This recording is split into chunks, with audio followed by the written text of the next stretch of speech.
To order. The next scheduled business meeting is on Thursday, February 9th. These meetings are held as only as needed basis. The next scheduled hearing for this group is Thursday, February 23rd at 4 p.m. And it's located in room 204 next door in 111 North Front Street. I'd like to swear the staff. Belfus, do you swear or affirm to tell the truth, the whole truth, and nothing but the truth? I do, and I just want to make sure that Jacqueline is okay with getting our recording and our streaming. Okay, so we'll wait here. Just one moment. Sure. Is it? Yeah. Oh, okay. So never mind. It is going. So we're good. Thank you. Belkis, can you please call the roll? Yes. Mr. Fleming will be a few minutes late. Ms. Gunzelman? Here. Ms. Jones? Here. Ms. Parker? Here. Mr. Sublett? Here. Mr. Szymanski? Present. Thank you. We have a quorum. I'd like to call for review the minutes. Has everyone had a chance to review the minutes? And if so, do we have a motion to approve the minutes? I'll move. Second? All in favor? Any opposed? I just think. And, okay, one abstention. So we'll move to the public forum. Yeah, is there anyone here who would like to speak on an item not related to the agenda? Okay, none seen. We'll move on to the continued application with the case number UID 2212003A and 2212003B for 141 and 143 East Norwich Avenue. Can the applicants please come up and have a seat at the table?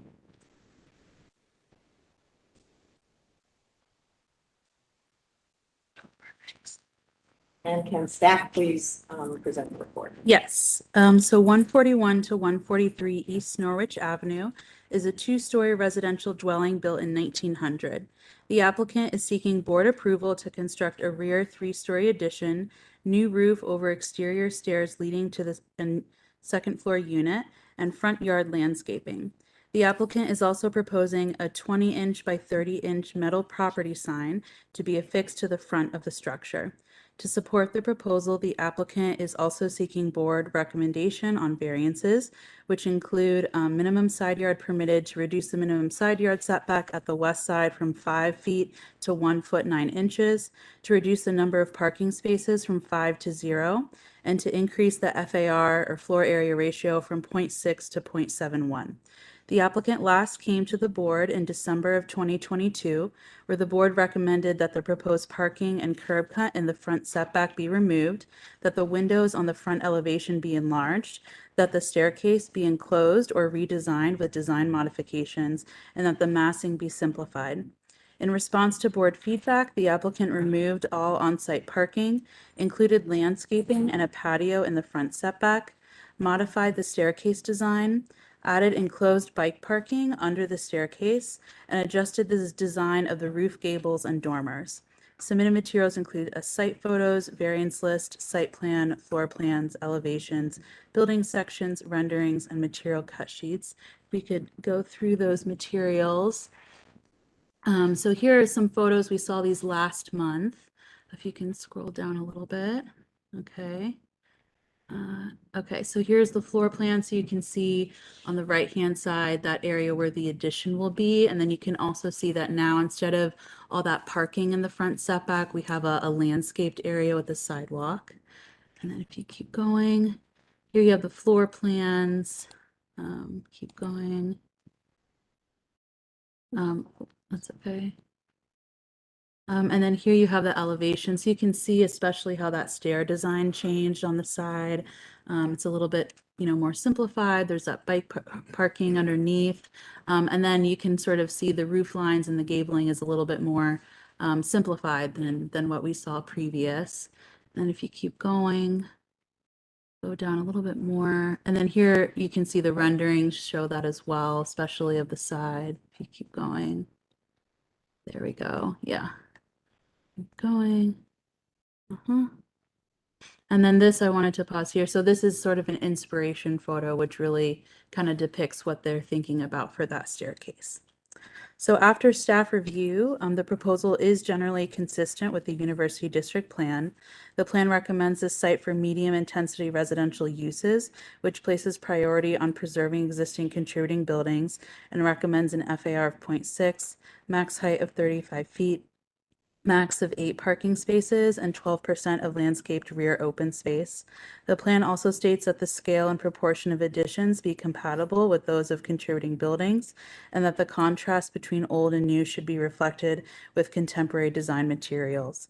Furthermore, the plan recommends that front entrances include a porch or porch-like element, that the shape of single and two-family residential buildings should be varied through the use of roofs, dormers, porches, and other projections, and that the landscaping be provided in the front setback.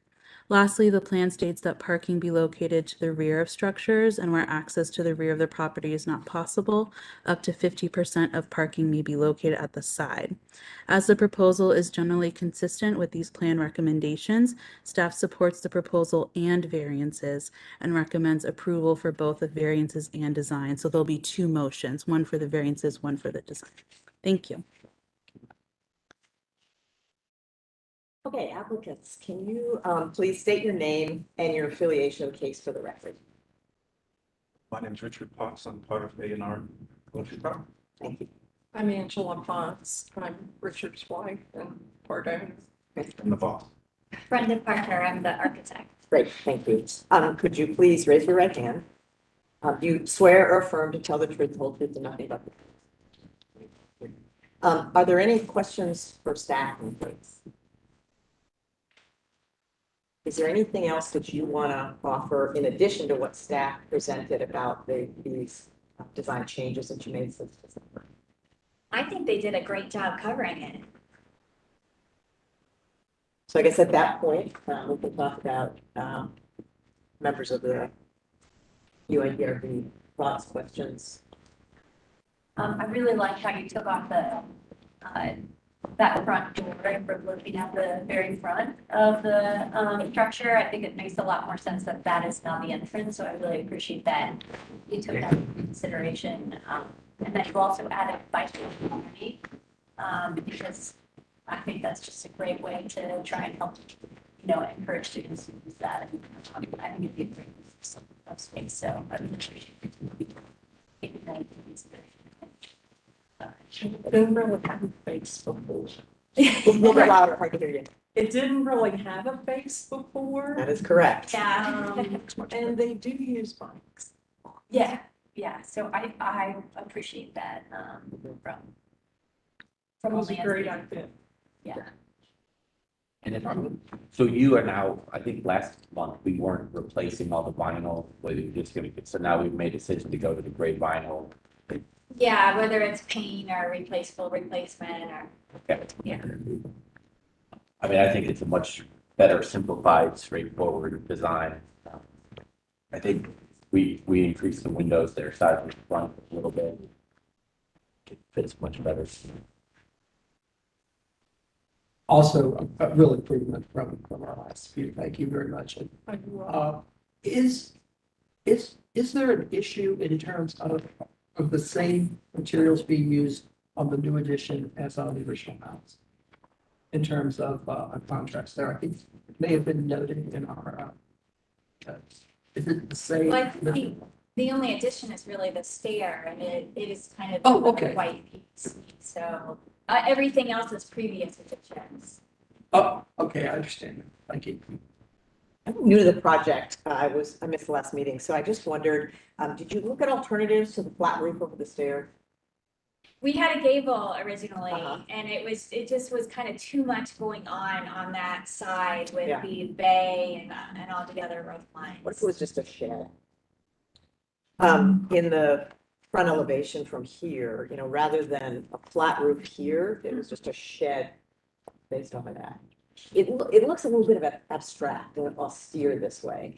And I think you'd be helping yourself with ice and snow and water build up at that Yeah. corner if you angled it a little bit. Yeah, if you guys are on board with the shed roof, I think that would be a better solution. Okay, I mean, from a practicality standpoint.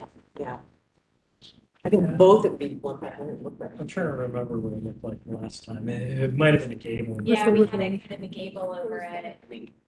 It was sort of a bit of a mess. No offense. Or There's you a point lot out of, it's there's a weird, lot of it's stuff. flat, that we at least did it's on a the parapet side. or something that doesn't just look like the flat roof. The shed seems pretty reasonable. I think a shed would work, and it's just deciding the angle that's gonna look good. You've now got two angles. Right? You've Yeah, got the pitch, and then you've got what you've added, the Right. dormers. And Right. so, maybe replicating the pitch of the dormer would work. that's what I was hoping I could get in. Okay, And this and is, still stay under the windows. Yes. and this is staff, so that shed roof could always be a condition of approval, and then that condition could be staff approvable. So as long as I see that on their drawings, I can, I have one question for staff. What is the policy with regard to signage? Yeah, so wall signs are allowed and they have to be, I think, 1/3 the width of the entire building or less. It's interesting because the wall sign guidance is more so for tenants of, mixed use buildings or traditional retail buildings, but given the small size of this sign and that it's, I mean, I non-illuminated. would be frank, I think the for rent signs in the district are a cancer on the district. Mm, And mhm. I don't personally think I would approve and formalize and therefore making precedent Mhm, one of these signs. mhm. Like, Okay. I agree very strongly about that. We've got home team properties that have two signs on the site, and because the area doesn't add up to more than the amount, and as Keone says, it really takes away from a residential neighborhood. Yeah. And there's so many other ways now that students find rental properties that I don't believe that the signage is the dominant way. Like a permanent. So the yeah. more we could move away from public signage on the dwellings, the better. Mhm. I actually agree with that as well, because just from also personal experience, I know that a lot of times when we're trying to help some of our friends and even some other students find housing, we go to Facebook Marketplace, and that's pretty much where we land, and then we'll go out and drive around, but I agree that looking at it, that would probably be a big deterrent of a loud sound, a sign like that, maybe putting a temporary one when it is vacant or when you do need, but if it's a good place to rent, I don't think that you're gonna have a problem trying to keep it occupied. So there is a small sign, and it's not that big. Okay. It's usually put like right where the mailbox is. So I think it's on the front elevation. You get back to the two drawings. Too far back. So the, So on the lower left, it's kind of next to the front window. That's gonna be scaled. Yeah.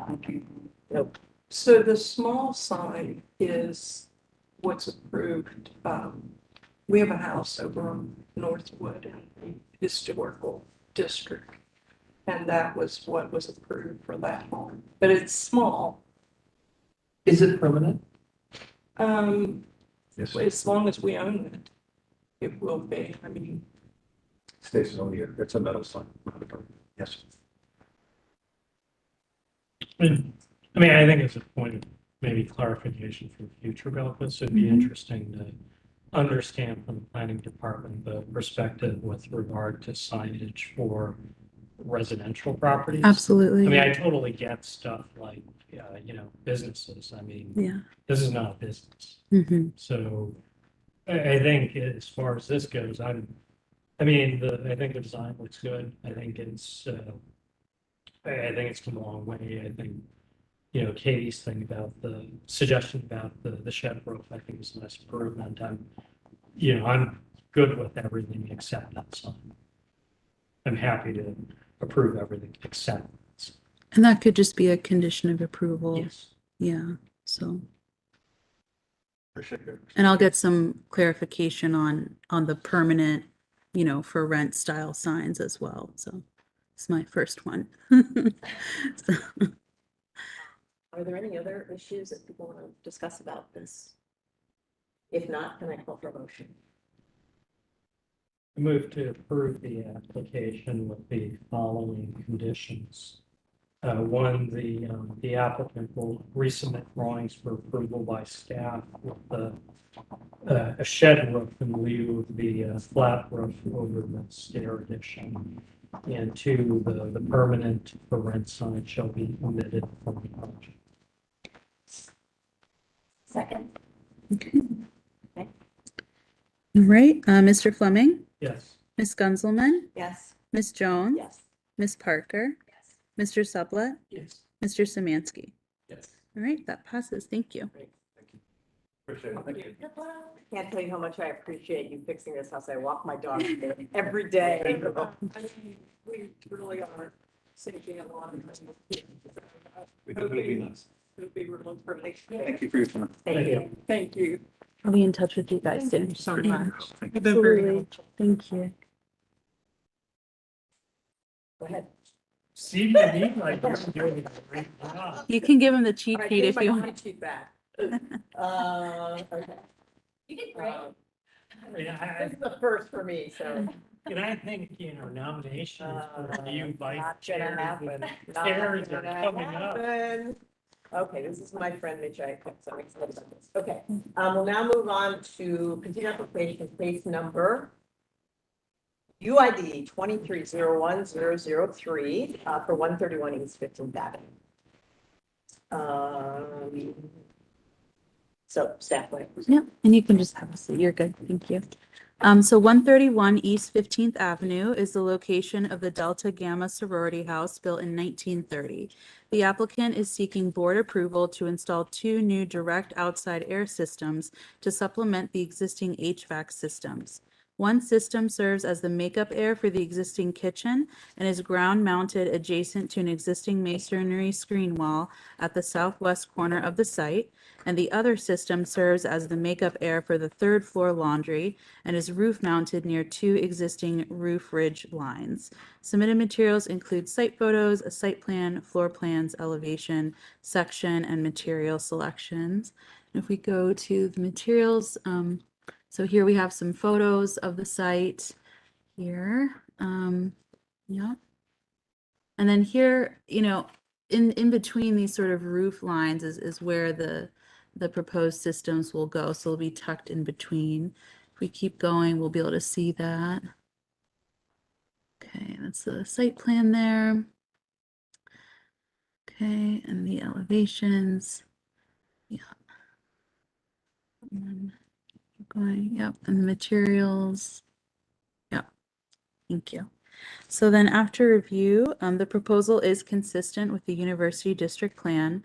The plan recommends that mechanical systems such as HVAC, etc., should be placed on the roof or behind buildings and screened as necessary in a manner that is complementary to the building in material and color. And so since the proposal is consistent with that, we recommend approval. Thank you. Identify yourself, please, and your role in the project. Mitch Aycock with Aycock Solution Architects.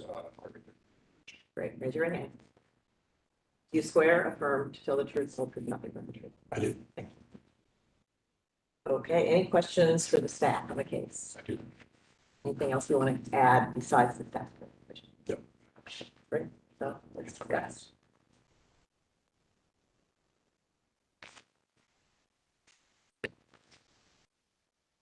Would you be able to see it if at a certain angle? Unless you're 40 feet tall. I mean, the one on the roof is, we specifically picked a low profile one. I think it's like 2 feet curved, it might be 2'6". It's in the middle of the roof and not, and unless you were looking from across the way or something. Okay. What's it? And then the one on the ground has a masonry fence already on that southwest corner. Yeah, right Both the west and the south. And there's an existing unit there, the existing density unit, screen as well. And the colors will be typical. Yeah. We're putting don't know if you can tell from the picture, but there's a garage. There's a share underneath the building, and that wall, there'll be a masonry block wall painted white on the inside, and then we'll try to find a good match, kind of what we did before with the brick color on the outside that will shield that from the inside.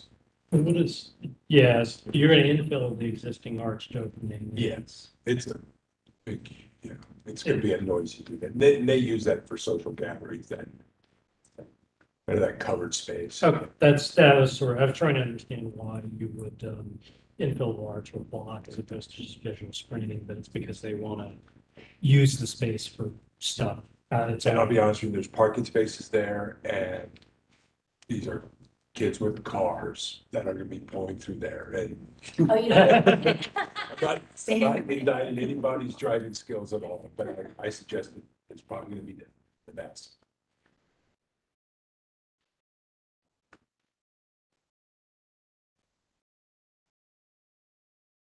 Your motion. I second it. You Okay, said you got brick on the outside, not on the garage side, it's white. The side, the exterior side, It's gonna be blocked, but we'll paint it out with a terracotta color. color. We're working a bit near it up. I mean, you won't, the unit itself is going Is gonna block. Okay, fair. Yeah. Okay, all right, so there's a motion and a second. Mr. Fleming, yes. Ms. Gunzelman, Yes. Ms. Jones, Ms. Parker, Mr. Sublett, Yes. Mr. Samansky. Yes. Okay, that passes. Thank you. Thank Thanks you. for coming. I'll be in touch.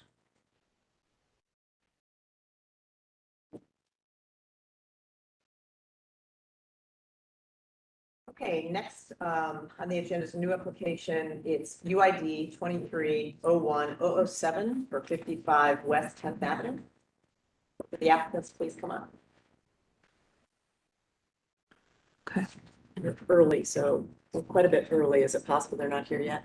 It might be, they also have been very responsive, so Oh, okay. they're kind of North a wild card. The North Step deck.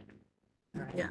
So, Falcus, should we go on to number 5? Yeah, we can move Okay, on, and great. if, obviously, if someone comes in, we can ask if they're for that Okay, case. great. UID 2201, 1812 North High Street, Matt Hanson. Okay, so 1812 North High Street is an undeveloped lot near the corner of North High Street and East 14th Avenue. The applicant is seeking board approval to develop the lot with a 32-space surface parking lot. The parking lot will be accessed via an interior private alley on the north and be screened per code using trees and shrubs on the south and east frontages. Ornamental aluminum fencing will also be provided on the south frontage. An existing crane pad surrounded with the meshed chain link fencing will remain on site, and bicycle parking is incorporated into the larger development plan. Submitted materials include site photos, a site plan, material details, demolition plan, utility and grading plan, and landscape plans. If we go to those, can you go down one? Okay, yeah, so here we have the site plan showing the parking lot. Oh yeah, so you can see the screening here along the side streets, and then you can see how the parking lot is accessed from the interior alley. And then scroll down a little bit more. I mean, I think that's kind of the gist of it. Yeah. Yeah, if you would just leave it on the one with the landscaping, that pretty much sums it up there. So the proposal is generally consistent with the recommendations of the University District Plan. The plan recommends that structured parking be located within the regional mixed-use corridors, that bicycle parking be provided, that parking be located to the rear of buildings, and that parking adjacent to public rights-of-way be screened as required by code. As such, staff generally supports the proposal and recommends approval. Thank you. Okay, please state your name and your affiliation to the project. Matthew Hansen, President of Campus Partners. And Raise your hand, please. Do you swear or affirm to tell the truth, the whole truth, and nothing but the truth? I did. Thank you. Matt, anything else you want to add to Sure. the description? I've got some handouts for greater context. You can approach and pass them down.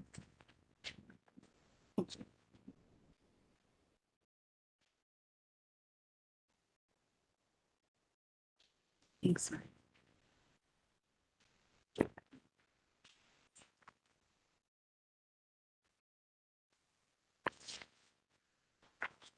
The drones to work. Yeah, they're great. This parking lot is temporary. It's necessitated by two things. One, we need to provide code compliant parking for tenants at 1812, 1814 by Ella Real Estate and Fraternity Managers Association. The current lot that they're parking on was part of the larger development of University Square South. That construction is wrapping up. And they were afforded the ability to park there while construction was occurring. But now that is ending, we now need to provide them paved spaces so that they can park on site. A little bit of background on Ella and FMA. They were part of the larger property acquisition of University Square. Our agreement with them was that they would find new space on the hotel site, which you can see at 15th and Pearl. In the interim, while construction was happening, we would locate them in a temporary space and provide them parking because that's what they had, right? Once the hotel would be developed, they would relocate to a new storefront on that site. And the parking garage that would be built with it would provide them parking. Matt, the storefront's going to be on 16th for that. Correct. Yeah. But the hotel got delayed with the pandemic as it impacted the hospitality and industry. And so while at FMA are in their interim space, we need to provide them with code compliant paved spaces. Secondary, there will be spaces that are going to support visitor parking to University Square South. Those will be the main Ohio State University administrative offices. And because the parking garage at the hotel site hasn't been built yet, they're requesting spaces in order to fulfill their visitor needs.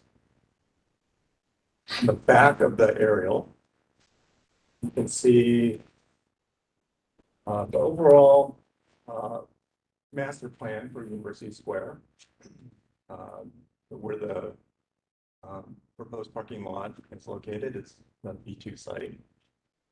You can see where the garage and hotel will be developed on that site eventually.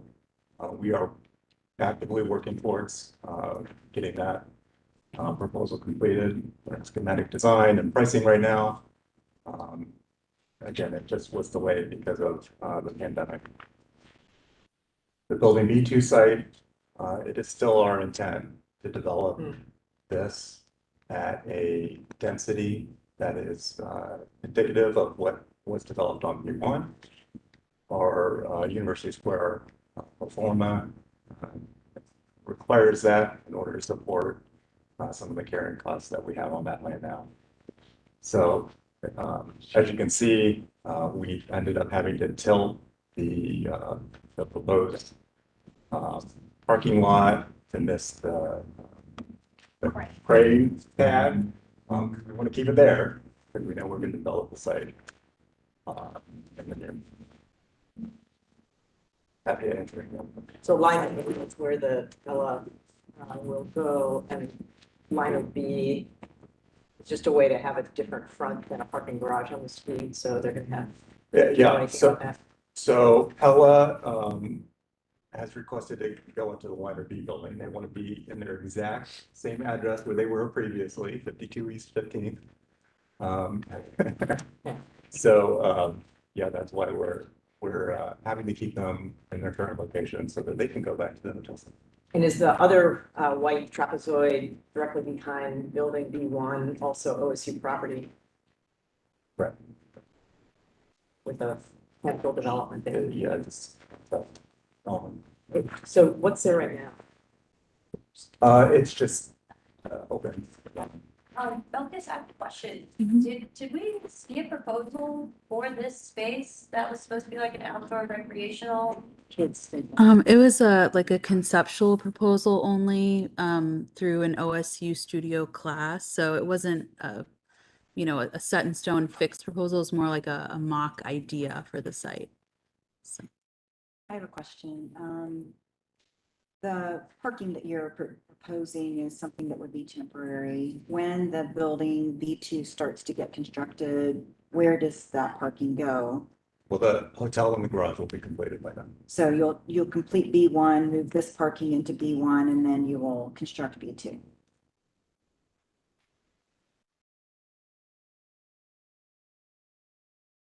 What happens if B2 never happens and we're stuck with a parking lot? It is, yeah, it is not in our interest to keep a parking lot.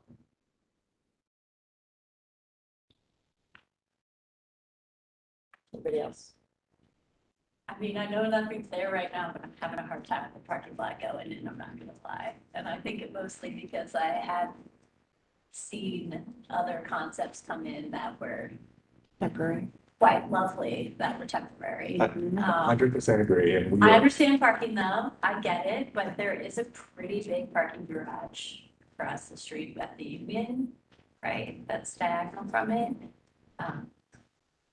so our agreement with Pella and FMA, that we have to provide them parking lots. So what happens if this isn't approved today?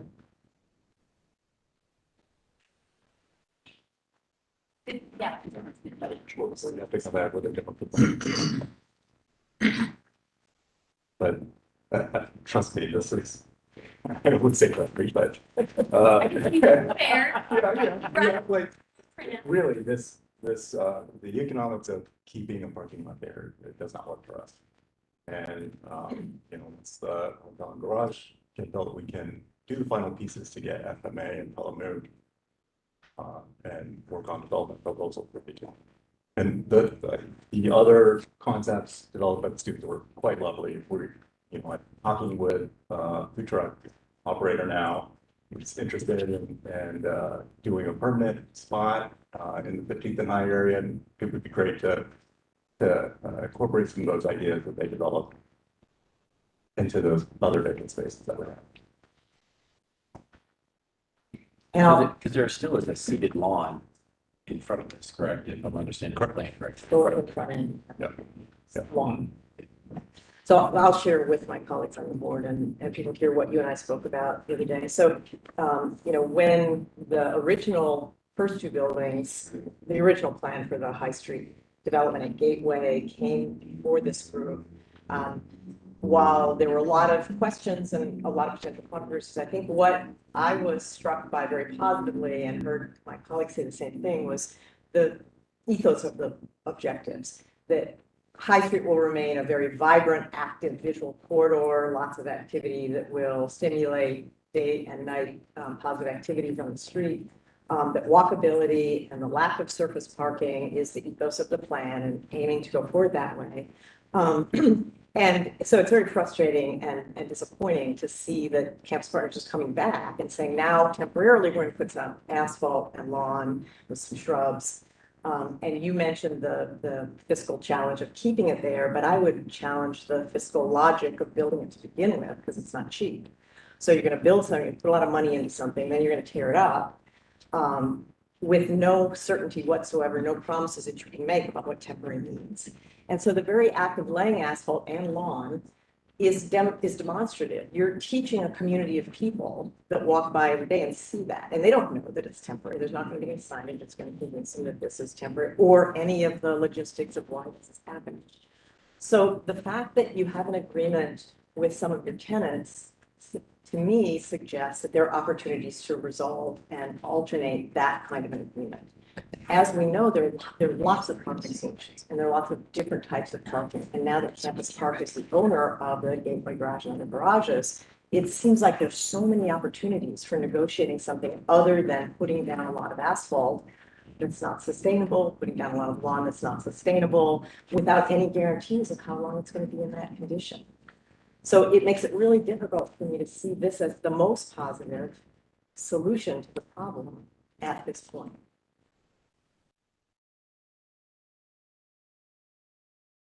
KB, I wasn't there on the beginning of when this all came through necessarily, and, you know, just taking from a developer's standpoint, I'll say, I think this project at Campus Partnership moved faster than most projects of this size and scale. And while I don't necessarily want to see asphalt, it's going to, knowing how things, it's going to stay an empty lot. And it's not, this at least is improved and screened, and there's an opportunity to use the grass in front. And I don't see this, especially with the reputation of Campus Partnership, as staying as it's going to be, that they think this is the long-term solution. And knowing owners of Pella and how difficult they are, I understand those things. So I mean, I don't accept the fact, though, that because they are difficult. oh, I'm not saying because they're difficult. I do. I mean, this is not the long-term solution.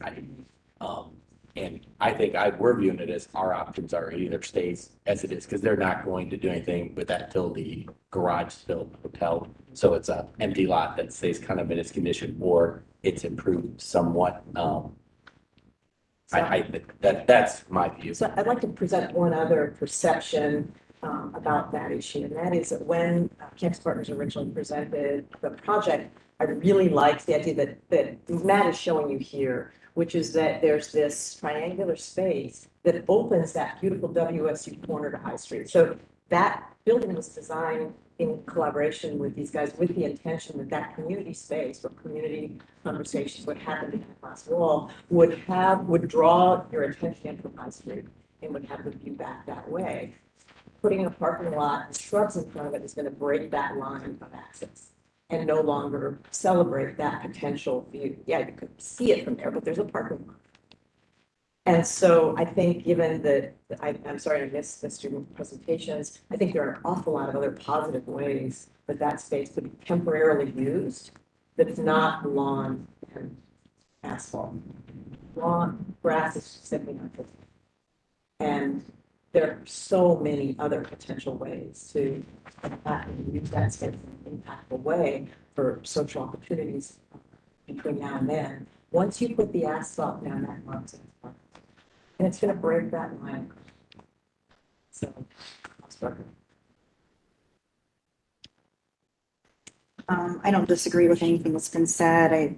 When I first saw the proposal, I didn't see any of the previous proposals for B1 and B2. It was before my time. I struggled with it right away. I'm wondering, you talked about this trapezoidal space. What's the potential of locating something there for parking if he cannot locate parking elsewhere? You're speaking right behind buildings, this building, right? Yeah, it's closer up towards residential. There's a home right next to it. I think our intent would be to keep parking away from those types of uses. Directly across is WO2. We're in the more commercial zone of High Street. So I think it would be better placed where we have it proposed than. And how many parking spots are Pella and FMA promised? They are required 10 each. And it's from 20 total, but you've got 32 spaces here. So we've got reserve parking that we also provide to the office users of University Square South. University Square South. Yeah. This is staff. Is there opportunity to, you know, if this proposal maybe is continued, is there opportunity to lessen the parking lot? from 32 to maybe the 20, or is there a meet in the middle?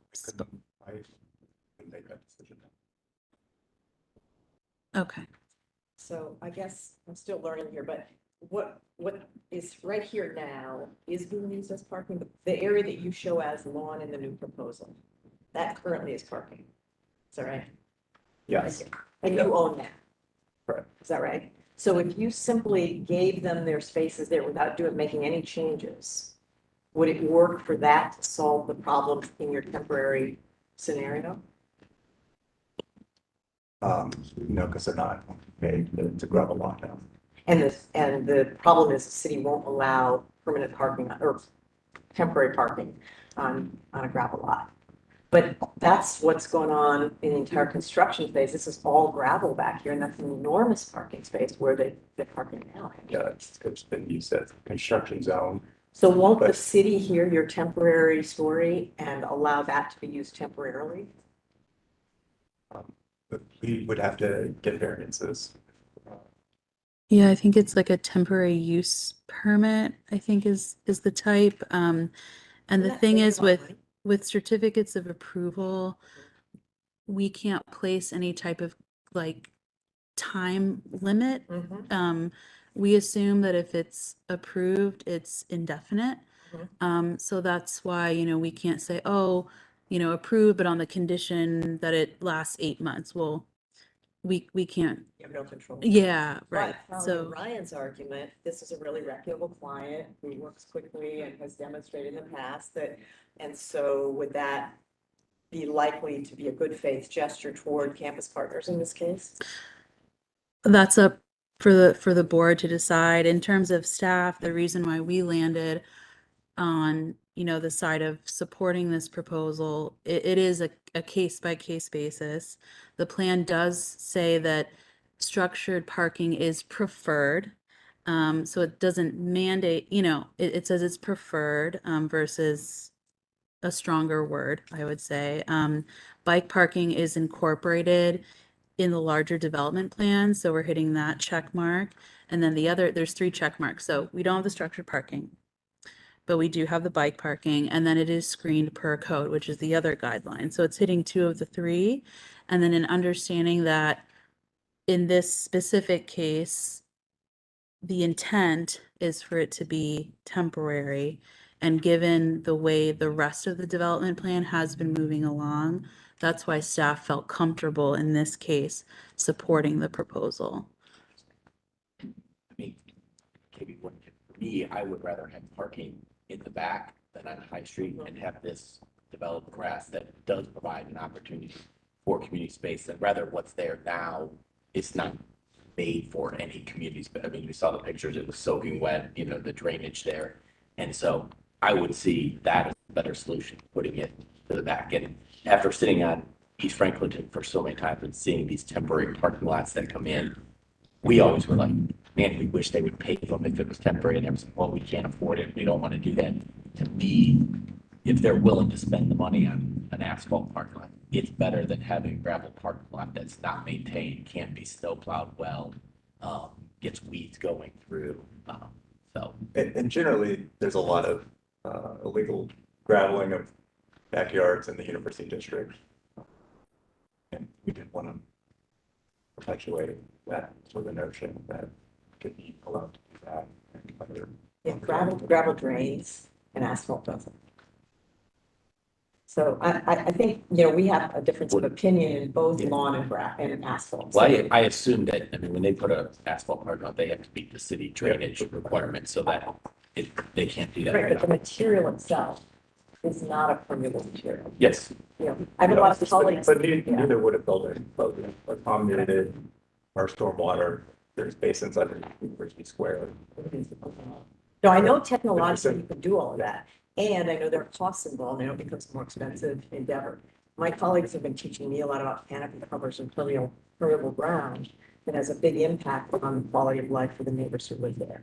So I would be more supportive of a different permeable system. Lawns are not sustainable, and we're moving in a direction in which we diminish that, and I didn't get to see the student proposals, but I think inviting a group of, this is Ohio University, what a great opportunity to have an intervention that's not typical of a business plan, but that invites students to say how they would like to use that space and put time and energy into the design and do something more collaborative. I'm disappointed by the fact that parking is the driver exclusive without incorporating other aspects. And I see a question from just to speak, I need to swear you in. Do you swear and affirm to tell the truth, the whole truth, and nothing but the truth? Yep. Could you please introduce yourself? My name is Annie Purcell, and I'm a master's student in landscape architecture at OSU right now. And I'd like to speak to the issue about the lawn. I think it's easy to default to lawn as the only type of green ground cover that we can use. But there's a lot of alternatives that people are picking up in other cities and in residential areas in Columbus too. So I see this as an opportunity to consider an alternative to lawns. I think there's already so many places that are parking lot and lawn. And to your point, lawns do have that really helpful, the benefit of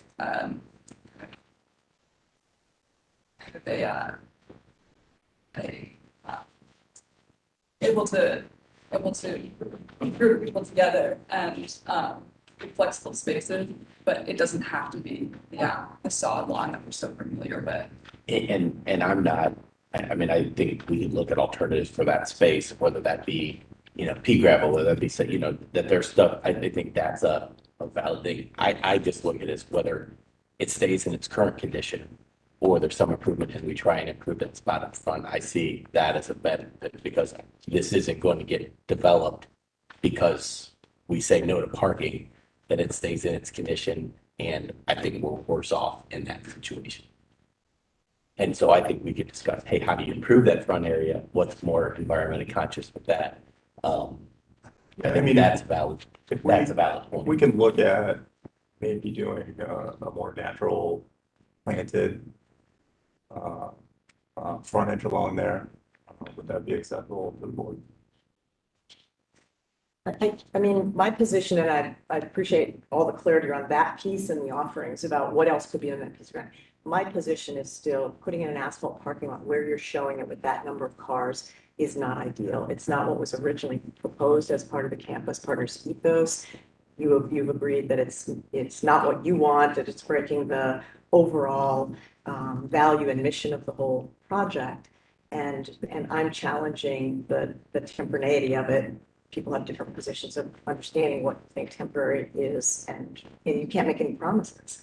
So what I'm really asking for is that you seek the potential for other ways to solve the parking problem that you've negotiated with your clients, with your tenants, and potentially find out what else you could do in that realm, and then come back and see us in a month.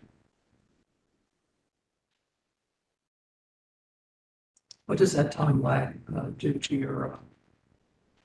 Yeah, so the University Square South building is opening in March. So that would put us fine being able to provide the necessary parking space. I would be interested in entertaining the idea of having some parking spaces, but not 32. I think your visitors, the people who work in the building, probably just have to handle what they've been doing. So the 10, the 20 spaces that are needed, Bella, and then maybe a couple extras, but I would love to see it set up lawn. I'd love to see something drastically different that provides communal space or even some sort of thing that can draw in and that can leave that as an acceptable thing. And I am thinking plants and landscape, or it could even be different elevations with mounds to help. I'm thinking of this landscape artist who really focuses on different heights in elevation in the land. And I think that could deter your eye from going there, and then also maybe help with the water situation that kind of just hangs out in our streets. But connecting with someone such as yourself would be really, I think, beneficial, and I would love for OSU campus and also the university district to really push into that. So I'd be willing to approve with the condition that the space that you have considered as launch is not lawn, and it's researched, and there's a couple different ideas as far as like what could come there. I also come back to Lori's suggestion. Your comment was you don't like to see parking next to residential, but if you look throughout the university district, there's a lot of parking right next to residential, and many times that's on the individual lots themselves. So if you could look at how many parking spaces you could get behind building B, and look at how many parking spaces you could get behind the current Pella building, and see how you could accommodate that with two separate smaller lots.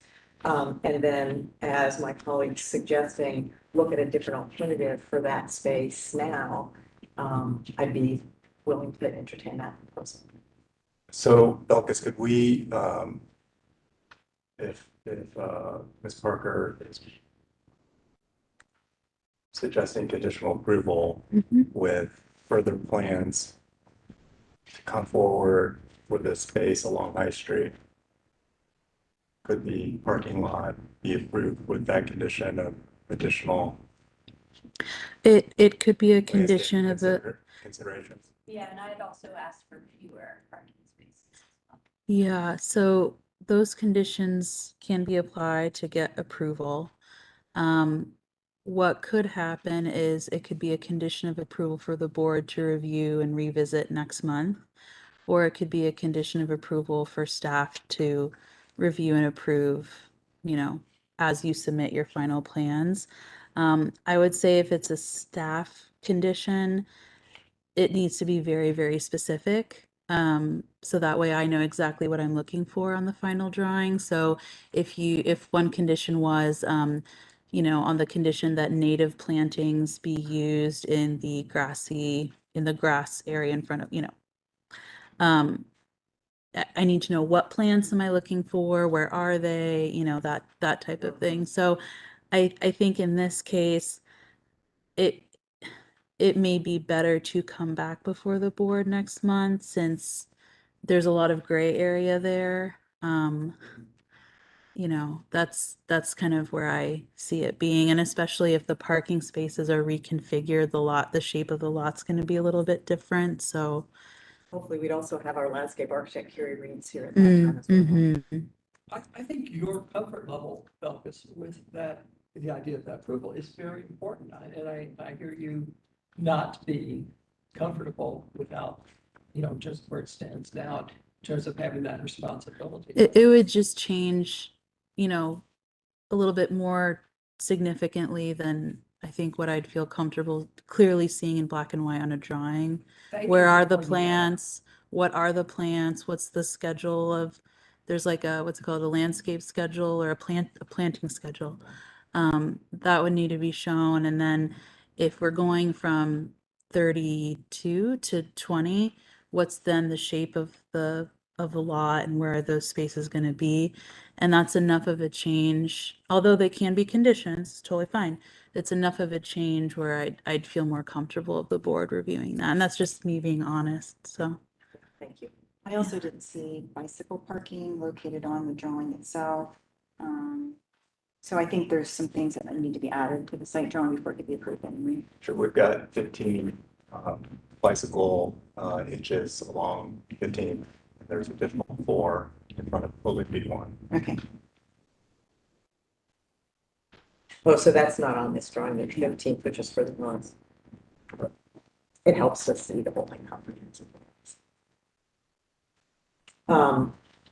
So it sounds like a recommendation is being made to come back.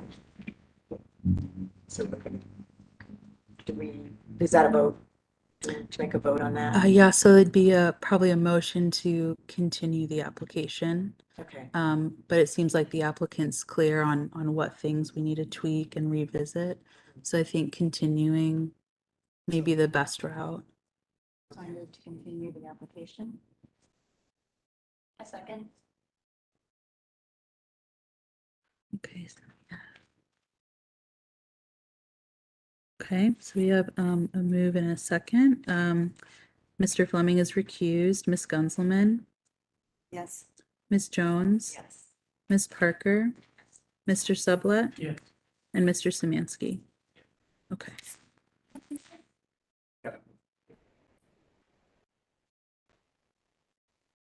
Thank you. Thank you. Okay. I'd let Jeremy know that you can return. So let's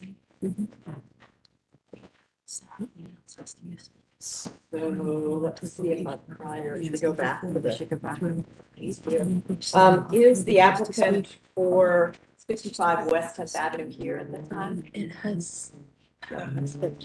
Okay, then we'll move forward with UID 2209-007A, 2195 North High Street. And KB, if I could, we do have, I'll be in touch with you. We do have some folks here that wanted to speak on public forum. Okay, Given the room change, there was some confusion on where the location was, so they did come a little late, but could we maybe revisit the public forum now? sure. Um, Public forum is on which topic? oh, it's just to speak to an item that's not on the So that agenda. is to swear them in. you think? Yeah. Okay. So you can. Everybody who would like to speak. In particular, wanting to speak about the 1493 North High Street Mhm. conceptual application. Oh, that'll be But would it later. make sense to swear us in now, or do we just wait for that? You and wait then- for that. Okay, Yeah. And then thank when you. that case comes, there'll be a prompt that's like, is anybody here from the public that wants to speak to the case? And then that's when you can, Fantastic. stand up and limit your comments to 2 to 3 minutes. Thank you. Yeah, Just you're wanted to welcome. double check. I appreciate it. Absolutely. Okay, so we've moved on now to UID 2209-007A, 2195 North High Street.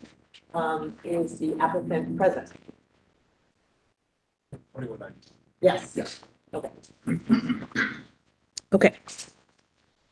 All right, so 2195 North High Street is a site that is 0.29 acres, zoned C4, and currently home to Little Bar, built in 1966.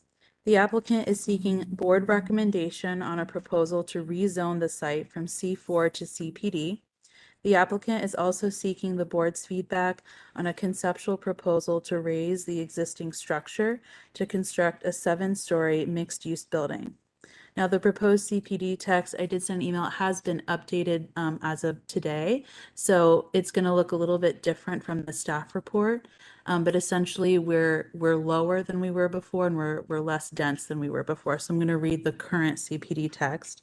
So the text outlines an FAR of 3.76, 22 residential units with 80 beds, and 10,588 square feet of commercial space and a height of 68 feet. No on-site parking will be provided, but a third-floor connector will provide access to a proposed parking garage at the 50 West Lane Avenue site. The parking garage is proposed to contain 54 spaces for the church and 40 spaces for the residential units. The 50 West Lane Avenue site is outside of the University Impact District. Proposed building materials include stone, brick, ground face block masonry, metal panels, fiber cement board panels with metal reveals, and curtain wall systems. The applicant last came before the board in November of 2022, where the board recommended a step back along East Norwich to reflect the fact that the building is situated between 2 height zones, and expressed that there are opportunities for more and larger residential windows, a more unique design to what is already common in the area, and to provide a first floor entrance along the High Street facade.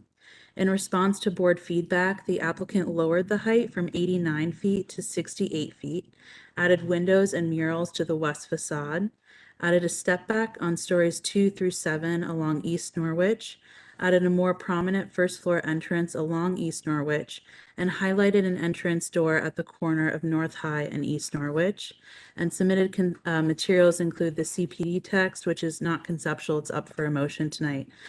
Site map, site photos, site plan, elevations, and renderings, which those are conceptual. And then if we look at the materials here, you can see, the change in height. These are a little bit outdated given the current CPD text that we got today, but this is generally the materiality of the building and the design that you see there. And then if you scroll down, these are the other two elevations along the alley and what pedestrian walkway. And then there are some renderings there. So that's looking down East Norwich from high. So you see that corner entrance there. You can kind of see the step back as well. And then going down here. Now this last rendering is interesting because it shows a little bit of the 50 West Lane Avenue development and how that ties into the proposed development here. And that's the entrance to the parking garage that's further down on West Norwich. So after review, the proposal is generally consistent with the recommendations of the University District Plan. The plan recommends this site for regional mixed use, which calls for a minimum FAR of 1, max height of 72 feet, and parking at a ratio of 0.375 spaces per bed. The plan states that new construction utilize high-quality materials, building articulation, a high level of transparency on the first floor, street trees, art, and lighting that minimizes light spill. The plan also calls for a building's height and mass to be mitigated through the use of setbacks, quality architecture and materials, and the inclusion of a civic component that benefits the community. Planning generally supports the proposal, including the height and mass, as the design includes elements that mitigate the height, such as stepbacks, high-quality materials, high level of ground floor transparency, street trees, art murals, and the inclusion of a civic component that benefits the community. Planning supports the proposed parking, as the site will share parking with an adjacent proposed parking garage and is within a neighborhood that is walkable and with access to transit. As such, staff supports a recommendation of the rezoning from C4 to CPD. As the proposal develops, staff anticipates details on the upper story landscaping and exterior lighting details that animate the streetscape and address pedestrian activity, while also minimizing uplighting and light spill. And lastly, staff recommends additional public art or windows on the wraparound west-facing wall above the church along East Norwich. Thank you.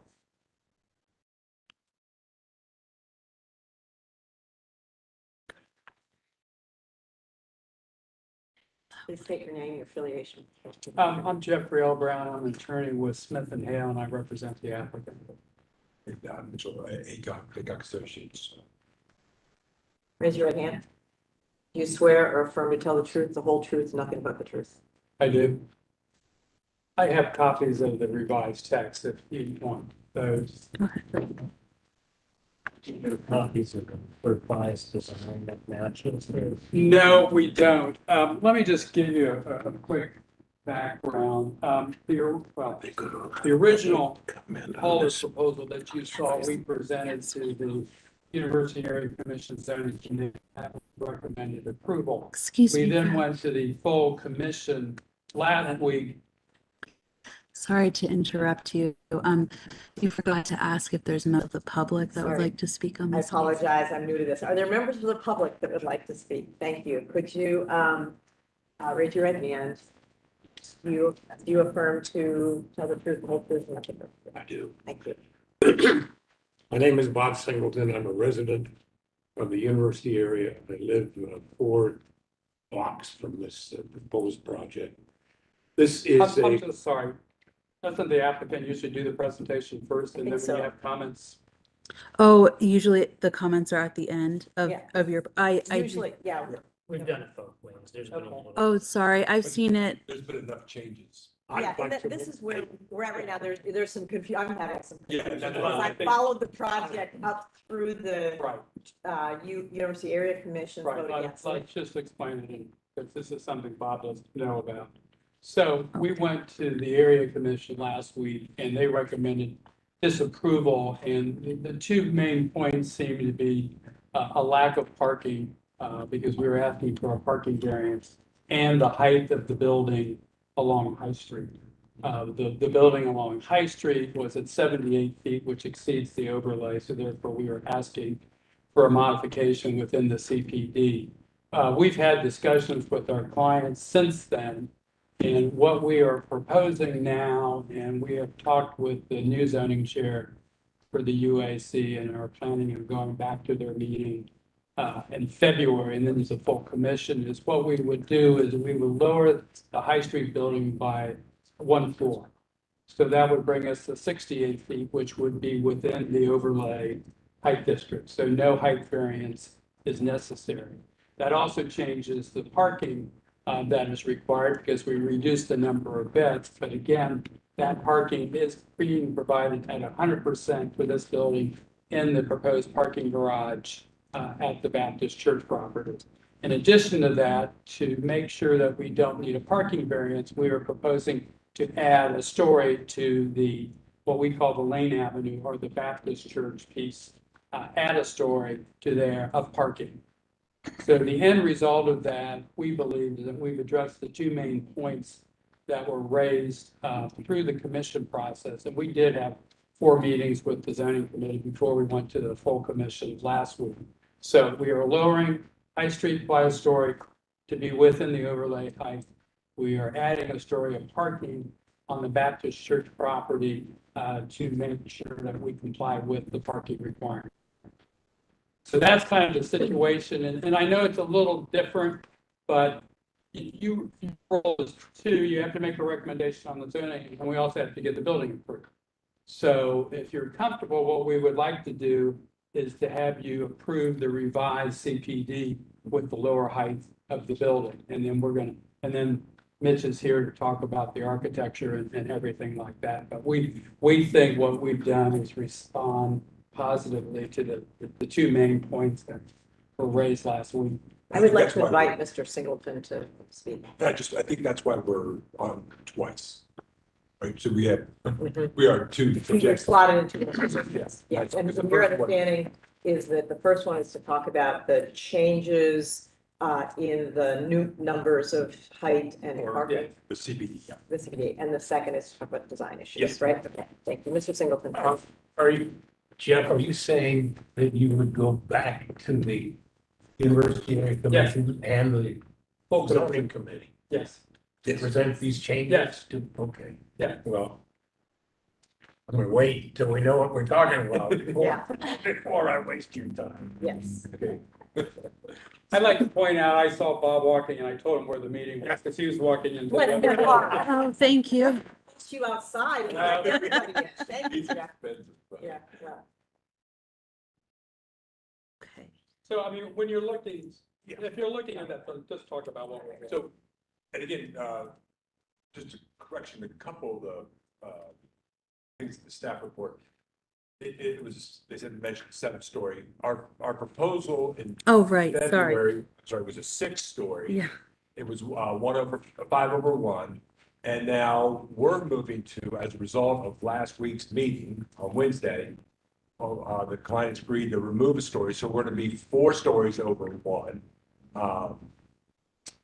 The entrances, it hasn't been quite cooked yet. We're still working with the church and all that. So the fact that I'm not showing entrances, is more because we're not telling the church where to put their entrances. They're going through a program, and I was hoping that the architect for the church would be here, but he's running late. And again, so a couple others, but the material, and we did move the Norwich back. We felt like we should keep on High Street, and we should keep on High Street the whole like the block. We believe that this building is fabric. Doesn't need to be look at me, I told you, the whole idea is that this is fabric in the neighborhood, that it is of Columbus. We don't want to be of something else. We want to be of Columbus and really kind of provide, what's needed now, which is this housing for safe, secure housing for kids and a place for the church. That's kind of the big idea. What are the units gonna cost? I do not know. They had Yeah, a market. finalized, I mean, I think if you look at what the marketplace, what people are charging, they're gonna be in line with what the market is. So I heard what you're asking for is that you would like us to give approval to a set of zoning recommendations. So the way this group works is we look at the design holistically, all of the things together. And you understand as an architect that there's a lot of things that are interrelated. And we can't really talk about the words. We can't really talk about a description, even to the degree of a certain amount of data. We really have to have a package. It's not a complete package if we're still in conceptual design review, but we have to be able to see the facade, the street height, the composition that you have in mind. But we need those things visually and graphically before we can really have a meaningful conversation. And I really respect and appreciate that you're hearing the input that you're getting from the New York Area Commission and that you're taking that into consideration. You're working so hard immediately to do that, but we can't do anything. We can't really have a meaningful discussion until we see the outcome of that. My only suggestion would be the zoning itself, because of the fact that you have to approve the building, is a mere one step in the process. And what we're showing you is a box. And it's a box that doesn't exceed 68 feet. It's within the code overlay in terms of height. And so, and the only other variance that we're asking for is the parking, and the parking is being put 100% on the other property. So we were just hoping with that. The old bait and switch. No. You have support from the other. It really has always, that isn't a new the concept. nature of the fact that as a University Area Commission, That's not. we're looking at both components. Here, you're only looking at one. Is there support for the other? It's unfair. They've been considered together at. So the thing So is, the decline applied to the entire project. right, so the thing is, one of the variances required on this side is no parking whatsoever. Zero parking, that's the CBD. There is zero Well, parking. right, With the but that- provision That it's Let me- 100%. That is based upon the approval of the other project, which provides the parking. So until the other, The other project be approved. by- the portion of the project, we can't see. Who's that approved? No. UAC, right? Well, but No. no, Support. the zoning is such. Look, let me finish my thought. First of all, I'm with Katie, not gonna evaluate a zoning proposal in the absence of anything that gives it form. The guidance from the city and the tradition of the board has been to evaluate a zoning proposal with the relevant information.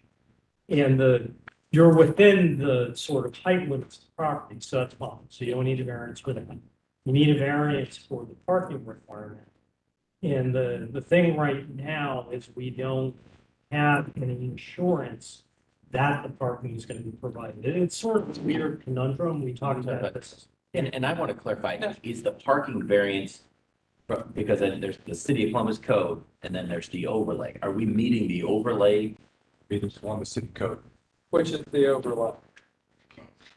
Yeah. On the other. No, yeah, I understand, See, but because I'm. You have sitting to here- understand, the zoning language says that zero parking on site, code required parking on the piece next door. So the only way you could ever build the building is, for one, this organization to approve the building design, and two, have that amount of parking on the parcel next door. If you don't have the parking, you can't build the building. Just kicking it. Now, I'm just a dumb attorney. I didn't think it was that hard, and, I may be totally wrong, to look at that and say, okay, you're taking one story off of that building. I mean, that's what we're talking about. Now, I'm not the architect, so. And this is stuff, I just want to clarify. So it's my understanding that you're proposing essentially the same look of this materiality. It's just shorter. Okay. And we were disapproved on Wednesday of last week, and the client made the decision to shorten the height. shorten it Tuesday, we just didn't get, we'd obviously never get a chance to get the drawings together. But we wanted to bring it up and see. But it would be similar, and that's why the next agenda item, as we look at the formal aspects of it, we didn't think that it would be, our proposal would be very similar to what we're seeing here. But I guess to a late concern, I guess is what I'm getting at, is if the zoning was recommended and it had the condition that it would be 100% part per the overlay and city code, that would be protection enough, and then we would be coming back next month with details, materiality, windows, that kind of thing, and the church, this is Daniel Rosenthal, he's the architect for the church, so you might need sworn in, no liar. If he's gonna talk, he gets sworn in, but we don't always let him talk. Yeah, you pull that plug and Mr. Singleton. 2 quick points. The vote last Wednesday night was 11-5 against this project. Shows you that there's considerable concern among commission members. The other point on parking, it's not just a matter of everything moved over to the other half of the project. Yeah. But in total, they were talking about 560 beds in this project with only 151 parking spaces. Now, I don't know how those numbers are going to be changed with this new configuration, but it was obvious that there weren't enough parking spaces for the people that would be living there. Right, and I think you heard them say that they heard the vote. I know they heard. They it, understood but they it. aren't telling it to you the way it Okay. happened. Okay. Well, But they are. They're a bit wrong on the numbers. So let's just be clear. It's 255 spaces. Of that 255, 54 by code were given to the church. The church requires 45. 40 public use spaces that the client agreed through our meetings to be allowed to use for the public when there's not, churches not having a meeting. That left, 201 spaces, which is very close to the 0.375 that the university guidelines suggest for parking. We heard it, and now we're adding 348 spaces, which will then park it, I think, within one space of the proposed number of beds and church and retail. Okay, I think one thing that's an issue here, I appreciate the fact that you are listening to the community and that the community is showing up and that there's a dialogue and hopefully it'll in the long run lead to a better outcome. What we're facing right now is given partial information about things changing at the last minute, and we're not given the information that we need to be able to fully discuss the issue. So partial in the sense that you're asking us to look at one piece of a project that's interdependent, because all the parking from the other piece, there's an interdependency there. We can't really take seriously what you identify as an abstract box that sits within an envelope. We can't really take on those issues because we, as a design review board, are accustomed to and charged to look at design holistically. So it's really, I think, in everybody's best interest for you to do the work over the next month and come back with the full project, reviewed, reconsidered, redesigned, with all of this new information you've taken into consideration so that you can present something clearly.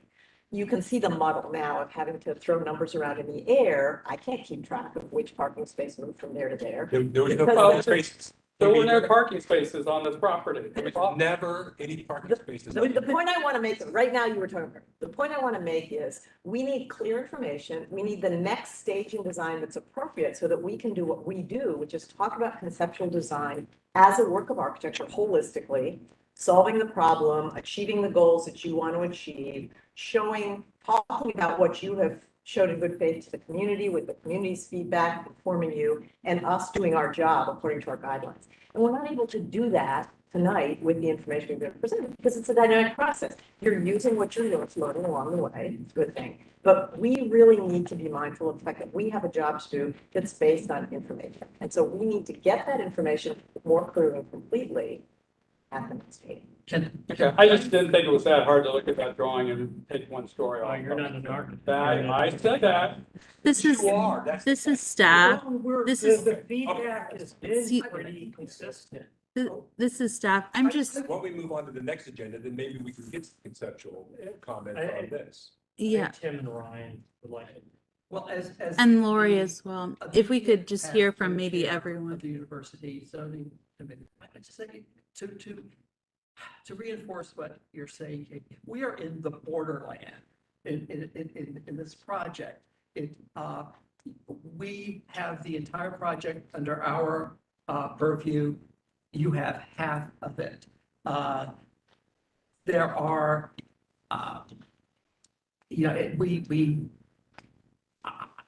my sense is that, and we also have changed the chairmanship of the committee at the university here. So I haven't, since the end of that meeting, I've been sort of out of touch of it. My time as co-chair ended. I think another month would give us a good deal of clarity, and another visit to the University Area Commission would give us a good deal more clarity and a sense of where we are. I think it is very important for the University Area Commission at the committee and the commission level to hear the changes you've just made. And then that reaction, I think, brings clarity to what this group will, this panel can do next month. Okay, let's table it and move on to the next item. Well, can I say one thing?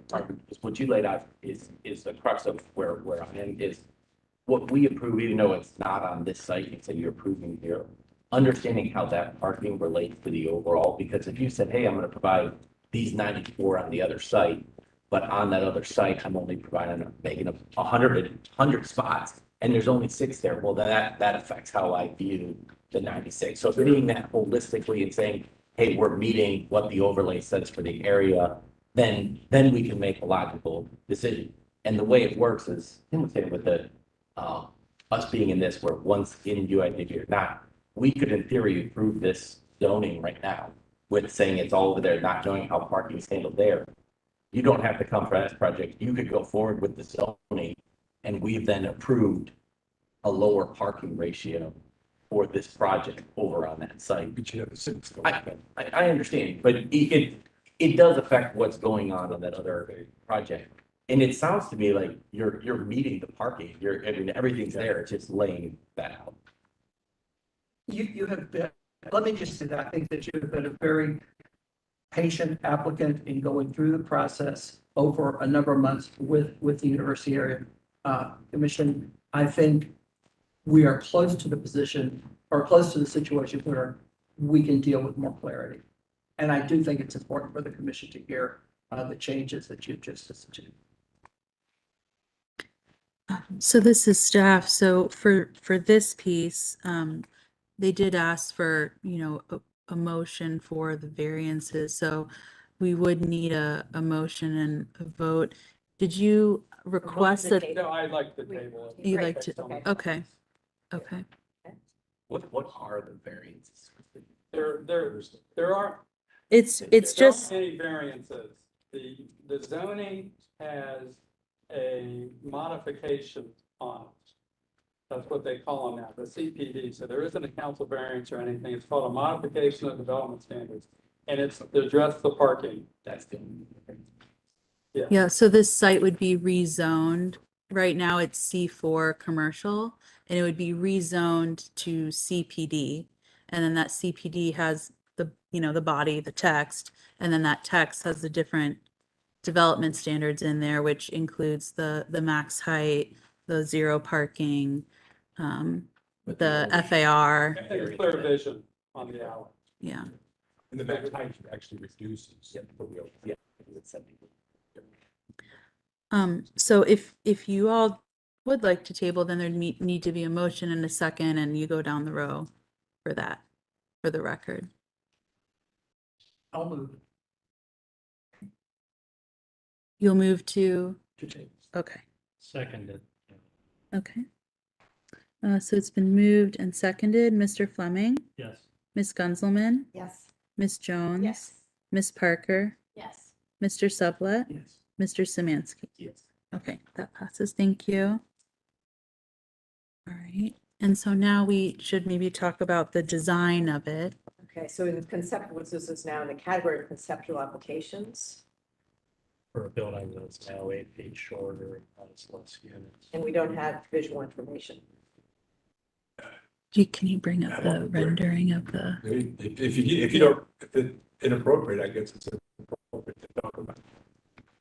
It's that building once. I don't remember in 5 years on this board of ever That's talking fine. about, you know, and you're gonna do the work anyway, so I we mean, might as well bring I it up. guess we specifically had 3 months ago, it was a step back, we stepped it back. So I guess what I'm asking is, from conceptually, unless I'm wasting time, if I am, I'll be quiet, but is the step back appropriate or what you were thinking? And I know you wanted to penetrate it differently, but programmatically, that's how they have the windows there. Larger windows affect your program.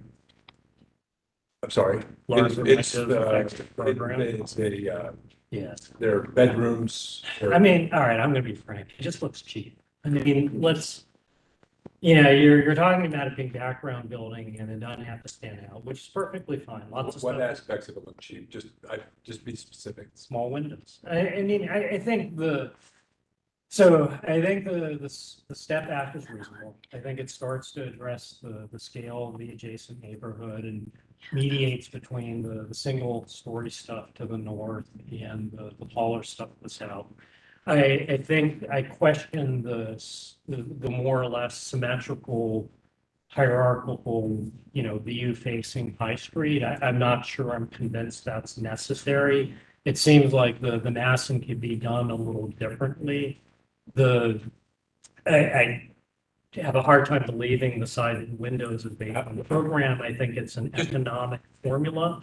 But if you look at the size of the windows relative to the amount of opaque wall surface, it just does not look great. I mean, it just looks like Fair enough. kind of a mean banal building. Why does the middle piece get a cornice and the gray stuff not? I have a question.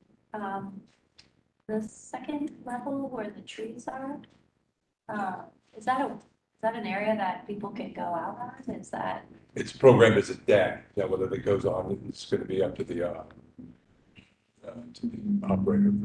It's a public deck or private deck? So it's an amenity deck for everybody who lives in the building. No. No. Who goes there? Who can occupy it? It is, I believe that, our owner is not gonna open that up, but he's gonna maintain it. So I would be interested. Because there's room for it. Yeah, so it's not occupiable, but it's maintained. So it's a space where they can put plants outside or, That's what we're showing. oh, I see it. I was looking at the front, so, okay. I would be interested to see if that could be more of like a multi-purpose space, considering how the building extends all the way from sidewalk to sidewalk. And we've kind of taken away the spaces that a lot of students would be typically congregating in. So I would be really interested to see if there could be some sort of, the owner would be willing to have that be more of a public space. The problem that comes into, it's only about 10 feet deep. When it's measured, I mean, it's 12 feet deep from wall to wall, but by the time you get thickness of walls and other stuff, it's only 10 feet deep. It's not that far. So, and then, It's nothing though. yeah, but you're also up against then those units and those bedrooms that are right on the, Oh, those are units right Yeah. there? yeah. You can't make that, because then it compromises the privacy. right? And if it was 40 feet, you Then you could could develop have- some protection yeah. zones and do it with furniture or something. But because it's only Oh, first floor is the only one that has the, open to business, right? Because you said that you're adding some spaces for business, and that's where the church is. That's the right? church on the first. floor. Yeah, actually, that's a point of clarification. I think we'd like to hear what is in the space facing High Street. It's behind this, what's in the storefront space. Program is in there. It's church's program. I'm not sure if it's completely figured out, but I mean, in the end, Should we let Andrew talk? Okay, do you affirm to tell the truth, the whole truth, and nothing but the truth? Yes. It's What's the church's program, program? I mean, it's a different thing in flux, but I mean, they'll usually buy a first floor. So it's not commercial or municipal space. But, so it's the church. I mean, it's churches. Yeah, the church, the current plan is for them to take the whole first floor. I mean, there would be nothing prohibited from being a, to be honest, something, I guess, but I mean, that's not. Well, I mean, I think the question I raise is because, the intent of the district is to sort of maintain the kind of presence in the street, the pedestrian feel, and the overall urban feel of the neighborhood. And if the space behind the storefront is activity space for the church that is only used, say, once a week, or its offices or something, I'm not sure that contributes in a positive way to how the neighborhood really wants to form. And, Oh, I think they would strongly take issue with that statement. I think they would say that them being in their offices or their day-to-day activities being in that front of the space would be a huge presence and contribution to the neighborhood. I think that's, you say that you would prefer a sub shop. I mean, this is the architecture. Yeah. I mean, and it's whether the architecture supports, whether it might, who's going to guarantee the church? Is that what we're doing? We're Well, proving that the only the urban church. design purview is, for instance, storefront windows can't be covered. When Target tried to cover them, we had to go after, they had to open them up. Yep. So in that sense, the goal, as Keone described it accurately, was that there's a dynamic of the neighborhood, the street life of the sidewalk is supported by the program that's taking place behind the storefront glass, Sure. right? So I don't know of a situation in which, can you think of office space directly behind the Cohatch or the working spot didn't succeed? That was the only one I could think of that's been under our purview. The rest have been commercial. there was like one auxiliary office at the Bank of America, and they wanted to film the window, and we told them no. Okay, yeah, are we? So what we're talking about is a fairly large stretch of the High Street facade, for which there's a non-conforming use, typical of urban High Street. Well, This is staff. This This is, I just want to clarify, this is staff. So the church space is in line with the plan. So the plan recommends that in regional commercial overlay, that a civic use that supports the neighborhood is encouraged. So that is in line with the church. I think when staff looks, especially maybe that High Street facade with the storefront windows, staff is interested to know if there could be a door there. What is that glazing treatment going to look like? Is it going to be fairly transparent? That's what staff is interested in. I think maybe if y'all, when y'all come back, maybe seeing a floor plan may be helpful. Maybe there's going to be, study groups throughout the week. Maybe it's a meeting space behind there. Maybe they'll be illuminated at night with lighting. So I think it'll be interesting to see what the floor plan looks like. Not that we're allowed to comment or place decision based on a floor plan, but it may help to inform when we'll be able to see through.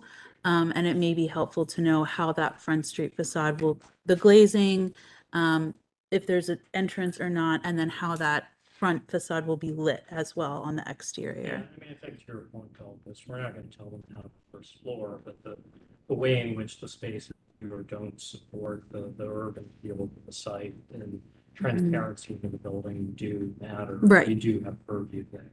Right. But is that conditional?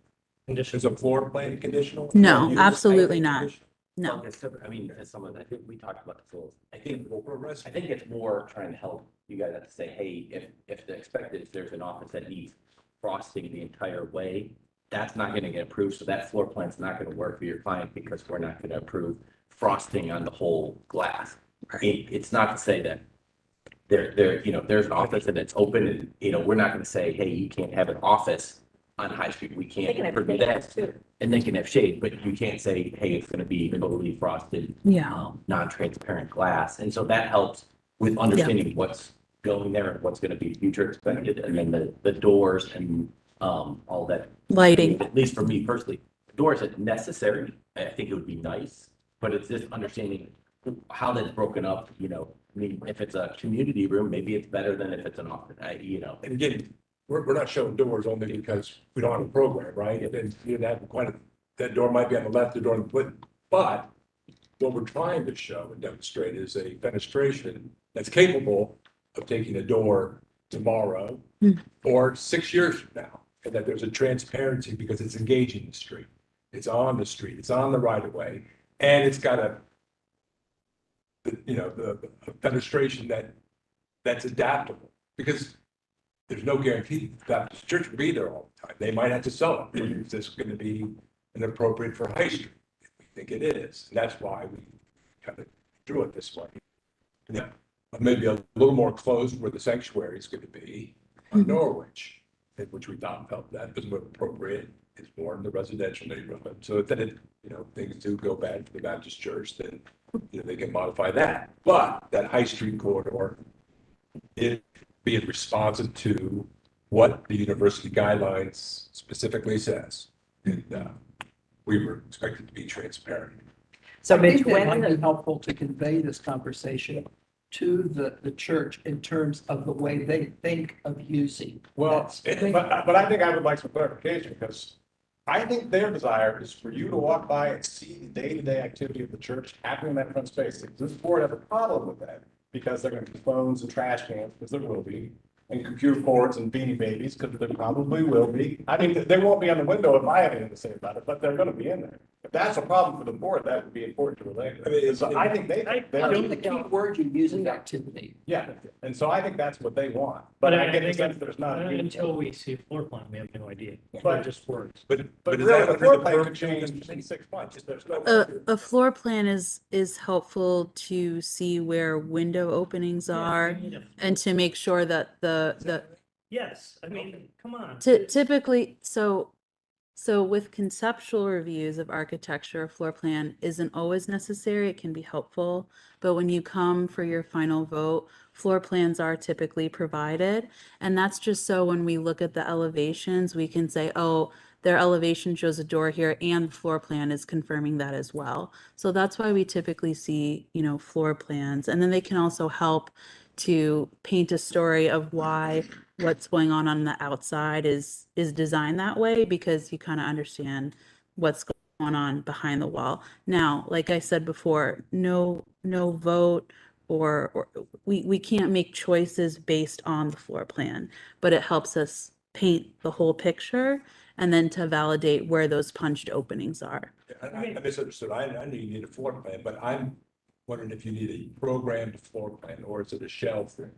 I mean, it depends what you're showing. I guess what I would say, a conceptual review is a basic, the basic tools of visualization of an architect. There are 3 architects and a landscape architect on the board. So, the general things you would show, right? Elevation, sections, perspectives, floor, the basic tools by which one conveys the intent of an architectural design. And when you go for the certificate of appropriateness, typically what we've told applicants is it's the rough equivalent to 25 to 30% construction drawings is related to the exterior of the building. So a floor plan, elevations, wall sections, typical details, materials, things that will convey to us the intent of the design as it will be built, and we'll see it when it's complete. I think, as Belkis says, we do not have purview of the workings of the inside of the building, so no one's going to sit here and critique you on the number of units or whether they look like good units or bad units or where the janitor's closet is on the church. But insofar as it impacts the exterior of the building and the overall view, we might have comments. For example, if you put, I don't know, the janitor's closet on High Street and you're planning on building the glass or putting a blank wall behind the glass, and people have attempted to do that. And so no one here, I think, just to be clear, is gonna, oh, why don't you plan the church level a different way? But we do want to understand what is the use behind the glazing, the transparent glazing on High Street or on Norwich for that. It's typically not an adversarial relationship. Usually we're on the same page, we're helping each other, and we're trying to help you get it so that it's serving the best interest of the city, the neighborhood, and you're working with your clients. It usually flows pretty easily. But we can have those conversations when we see the design. But at this point, it's taking a lot of people's time before we're ready to do that. So. Yeah, I mean, it just. So with this, this was. It's just this section, conceptual, so there's no vote or So we'll look motion. forward to seeing you in a month. Do you two feel clear on next steps from the board? Sorry? Oh, I just want to make sure that you all feel clear on next steps. Okay. Thank you. All right. Thank Good you. to see you.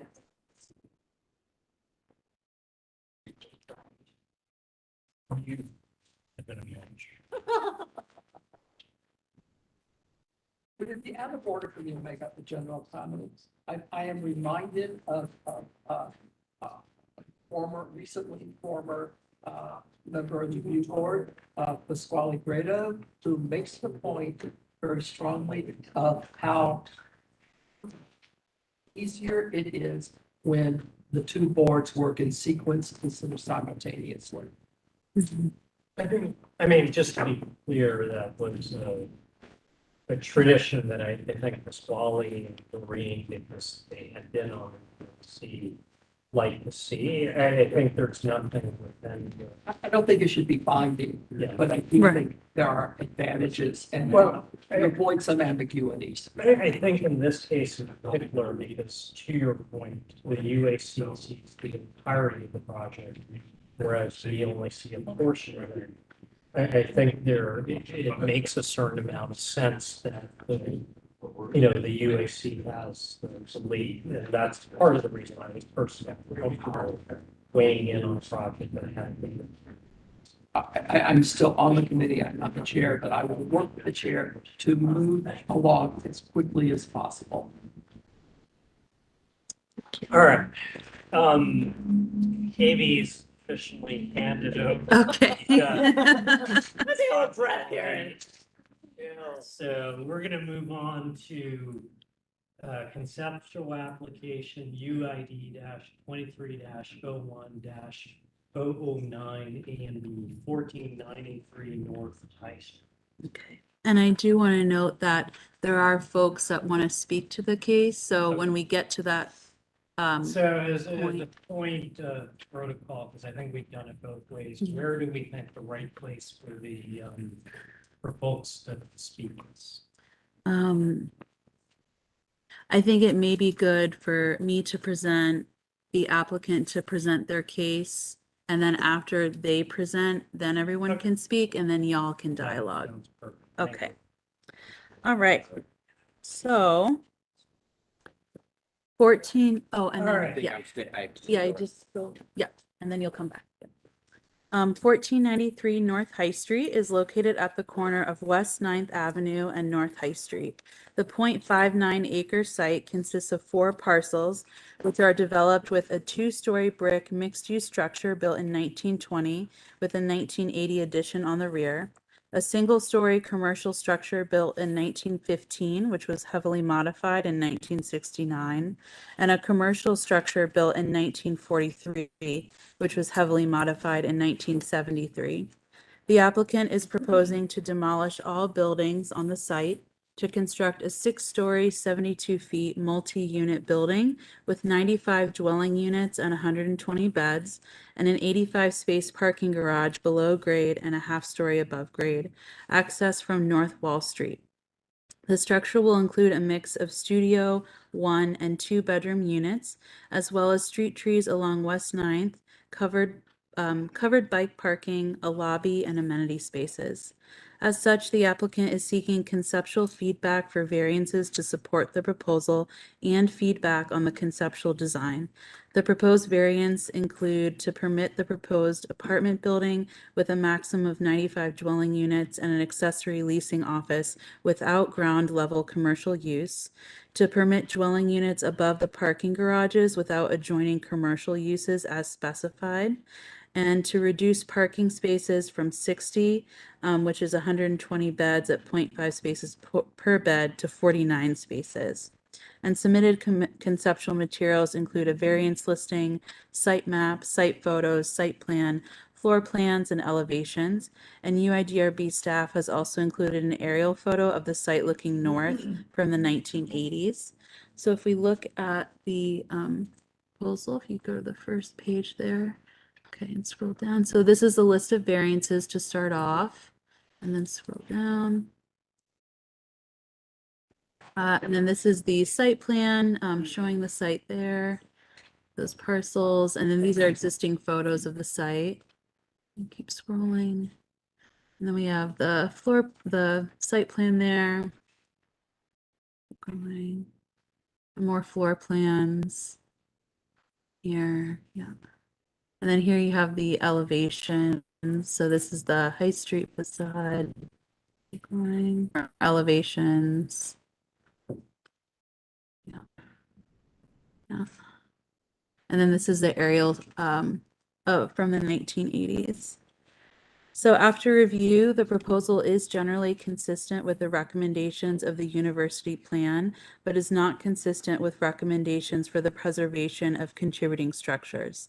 The plan recommends the site for regional mixed use, which recommends adaptive reuse and/or expansion of contributing buildings, a minimum FAR of 1, max height of 72 feet, and parking at a rate of 3.75 spaces per bed for residential uses. The plan's design guidelines recommend preservation and rehabilitation of existing buildings and that High Street continue as a mixed-use corridor with the densest development. Furthermore, the plan recommends that new construction utilize high-quality materials, building articulation, a high level of transparency on the first floor, street trees, art, and lighting that minimizes light spill. Lastly, the plan calls for a building's height and mass to be mitigated through the use of setbacks, quality architecture, and materials. As such, planning supports the permitted uses and district limitation variances, but requests that the proposal incorporate an element of preservation as recommended by the plan. Planning requests for the contributing building circa 1920 at the corner of 9th and High Street be preserved and incorporated into the larger design. Planning also requests an additional building entrance on the North High Street facade, street trees along the North High Street frontage, landscaping, pedestrian amenities, and art murals on any blank walls. Additionally, planning encourages the use of townhome-style units on the North 9th Street facade in order to activate that frontage. Planning also encourages applicant to integrate architectural elements seen in the contributing corner building, such as the brick cornice detail, arched doorway, etc., onto the new design. Planning would support additional height beyond which has been proposed if the proposal were to include a commercial first floor, preservation, and other design elements requested above. As the proposal develops, staff anticipate details on the materials, landscaping, and exterior lighting that animates the streetscape and addresses pedestrian activity while also minimizing uplighting and light spill. Thank you. All right, anyone who is going to speak on the case, raise your right hand. That includes members of the public. Do you swear that the testimony you're about to give is the truth, the whole truth, and nothing but the truth? Yes, sir. Okay. All right. Yeah, so if the applicant, if you want to introduce yourselves, and you want to add to what Belkis has said on the project. I'm Justin Norland. I'm a developer with Buckeye Real Estate. This is John from a design, Dave Perry company. I think Belkis summed it up well, as she always does. I do have some printed out materials here if anybody would like a copy.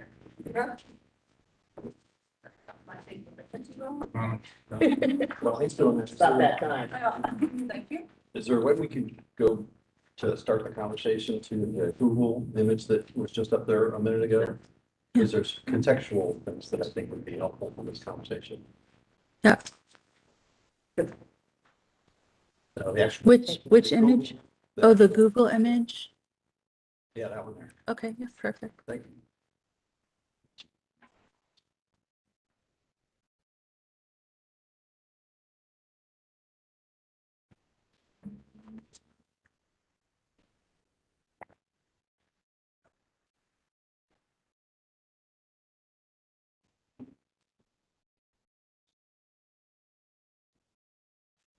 All right. That's right. Sure. The reason I had asked to pull this image up because there's a contextual relationship here with the owner that I think is fairly important because the owner owns the two buildings that are across the street there on the north side. The one that's actually fronting 9th Street and then the one that's actually at the corner right there that you can kind of start to get a view of. Because I heard the conversation regarding the preservation part of it, and I think one of the important parts that we're trying to do with this particular project is better incorporate a relationship between the two corners on the property. Being that there's a common ownership with those two properties to the north side, I think architecturally, what they've tried to set in motion is to try to develop a new building on the corner, on that southern corner there, that would complement and enhance the overall community with this new development. We certainly understand the concerns and issues around preservation. We, at this point in the concept stage, we're trying to address the preservation part as an enhancement to what's there already with our new construction and use typical masonry details that you would see pretty much throughout the area in the new design. I think another point or consideration to take into account is when you look at the floor plan for the buildings, parking as always is a consideration. And when you look at the floor plan, the site is fairly small. I know it's in front of you there, but when you start to look at how you would preserve that particular building and what it would do from an impact standpoint for the site itself, it takes up probably 25 to 30% of the site area.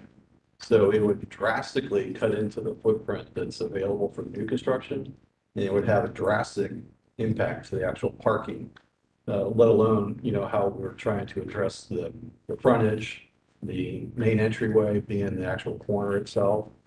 So while the concept of the preservation is very valid, I think there's difficulties in this particular case because of how much site you lose that is more readily available for new development.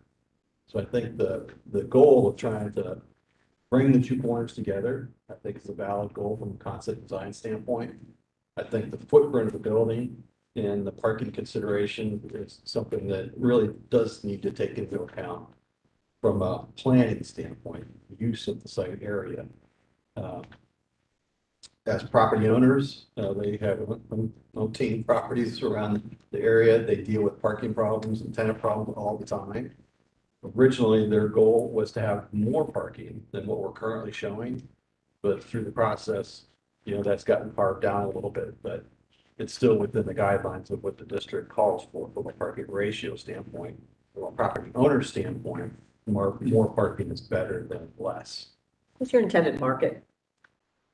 It's probably more for graduate students, young professionals than the standard purpose-built student housing projects. Is rental? Yes. Do you have a targeted rental price? Well, we are offering a leaner amenity package to set the competition, so we are hoping to offer the units that are lower end, For example, whatever, lower in the market. I'm not entirely sure what that would be in 2025 when this is delivered. what does leaner mean? We have an amenity space, amenity deck, and then we have an amenity space on the first floor. But we're not going to have the pools or maybe the gyms or the rooftop terraces that some of the other projects will have. So it's in the public spaces that you're talking about leaner as opposed to units themselves. Correct, yes. Do you guys have an affordable housing component? No, we won't. I've forgotten where that is now with the city. The city asks for a 10% affordable housing requirement, or they pay something. Is that how it works? Yeah, that's within CRA opportunity zone areas, so I would need to check If this- where this site falls within that, but in that case, they either have to provide 10% of the units to be affordable, or it's like a pay in lieu, so they would pay a certain fee for each unit that they wouldn't provide. That's your plan. The FILU Mhm. at this time, yes, that's what we're looking at. Is this the Uh, front of Let me, why don't we, before the board members, comment, let's let the visiting public, so I guess maybe, anything else on the applicant side, is there anything else you'd like to mention? Well, I didn't really mention anything about the elevations itself. It started with the site context item, so I appreciate that. Thank you. So it's a little hard to see at this scale because it's a conceptual drawing and small scale, but when you do zoom into it, our intent is to use typical masonry details. We do currently have a 2 brick color scheme. So there would be a field brick and an accent brick. An accent brick would be used around the openings, bordering, the window details. We would also introduce a simulated cast stone type product that would be used on the ground floor and used at the lintels and as the horizontal banding on the building. So ideally, our goal would be to keep the materialism consistent with what the guidelines call for and use traditional masonry details to accent the building so that it complements the buildings to the north side of which the Garland family owns already. So that's ultimately the goal. We do have storefront on the ground floor that would enclose the space. The ground floor space is intended to be program space for the tenants. The corner is actually defined as the entryway, so in that entry lobby, there would be some typical resident amenities. There would probably be some level of an office, certainly mail and package, those kind of things. The balance of the space would be program type space for the tenants as well, whether that be some sort of small coffee shop, some sort of lounge, maybe a small fitness component. Those things are yet to be defined, but that space is defined. And that space is intended to be for the residents only. But the storefronts are intended to comply with the design guidelines, as well as the streetscape and exterior lighting, and those particular features, architecturally speaking. All right, anything else? I'll say for the record, there is a zoning variance application pending for the project. You all know if I'm here, there's probably a zoning application pending. So we have 3 variances, but two minor issues. 2 of the variances are just 2 different applicable code sections, but they get at the same issue of not having ground level commercial. And then there's a small parking variance for the 0.5 per bed, but the project would be in compliance with the district plan, the area district plan at the 0.375. The window openings, since it's up there on the north side, which is the Ninth Avenue side, we did change the scale of those and the rhythm of those to try to get a little bit more of a residential scale feel, since there's residential buildings on the opposite side of the street. So the main High Street side and the Ninth Avenue side do have different treatments, but the windows themselves, glass-wise, would be consistent. All right, we'll open it up to the visiting public. Do you want to stand up and maybe introduce yourself for the record?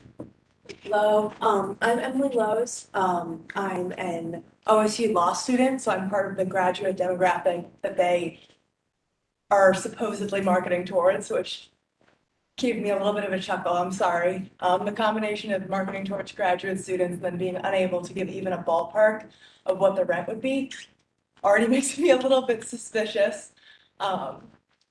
Because the amount of incredibly overpriced, incredibly amenity, filled 501s that are popping up everywhere in these areas that used to have culture, that used to be the reason that I legitimately love Columbus. I love Columbus in a way that I have not been able to justify to anyone else that's moved here, that all my new law school friends, they all roll their eyes at the fact that I've lived here my whole life.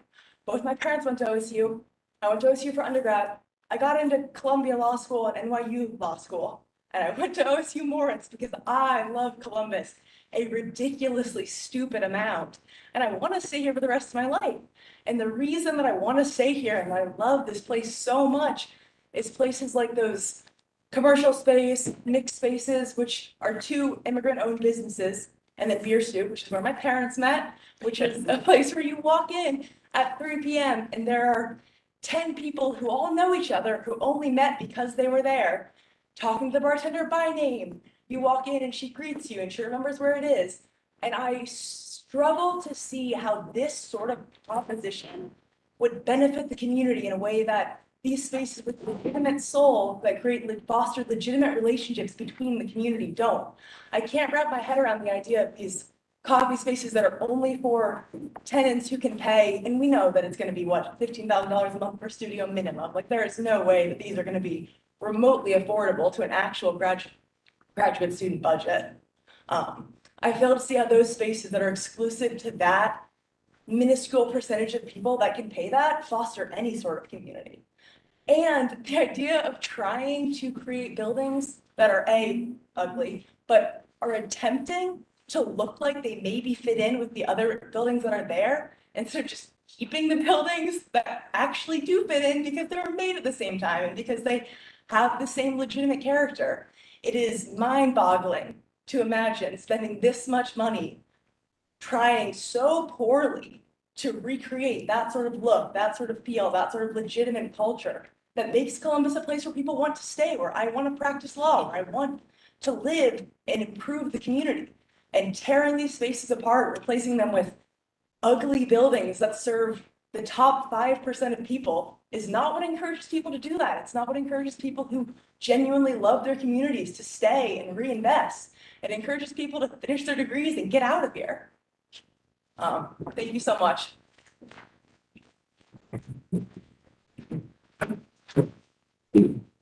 Introduce yourself. Good evening. My name is Ty.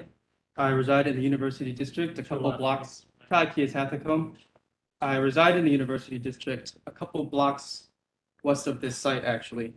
I'm also a law student at Ohio State. I'm a frequenter of the Beer Stew, Biao's, and Portofino's here at the corner of 9th and High, and I came here today out of compulsion to speak against Buckeye Real Estate's proposal to demolish these establishments and others. The Beer Stew, as you're going to hear ad nauseum, is a social and cultural touchstone of South Campus, which has operated for nearly 57 years. Yao's and Portofino's are immigrant-led businesses providing delicious and affordable meals, which is a practice rapidly going extinct in the University District. I shudder at the thought of them being ground to dust and replaced with yet another lifeless 5/1. I want to make sure we're all on the same page and that this proposal is of meager social utility.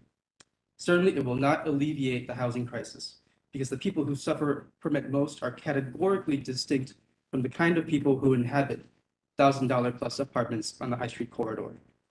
Nor is this going to do anything to assuage the pain of working class students who are closer and closer to getting priced out of the University District each day. Those students are not living in complexes with names, parking garages, ping pong rooms, and shower heads with built-in Bluetooth speakers. No, they live the way I live, a few blocks west, crammed in a 400 square foot studio with an angry cat for $600 a month. Not because we want to, but because we have to.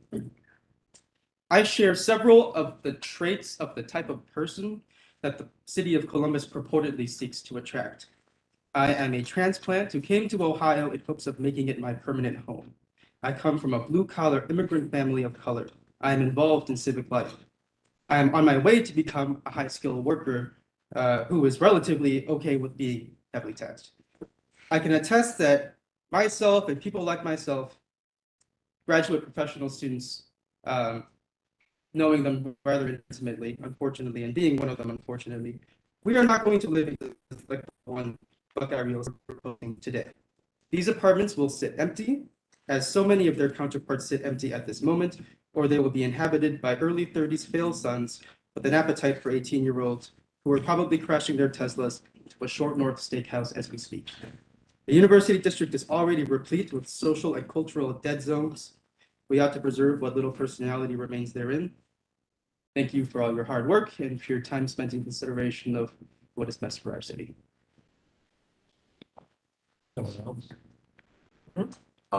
My name is Quay Lane, law student at OSU.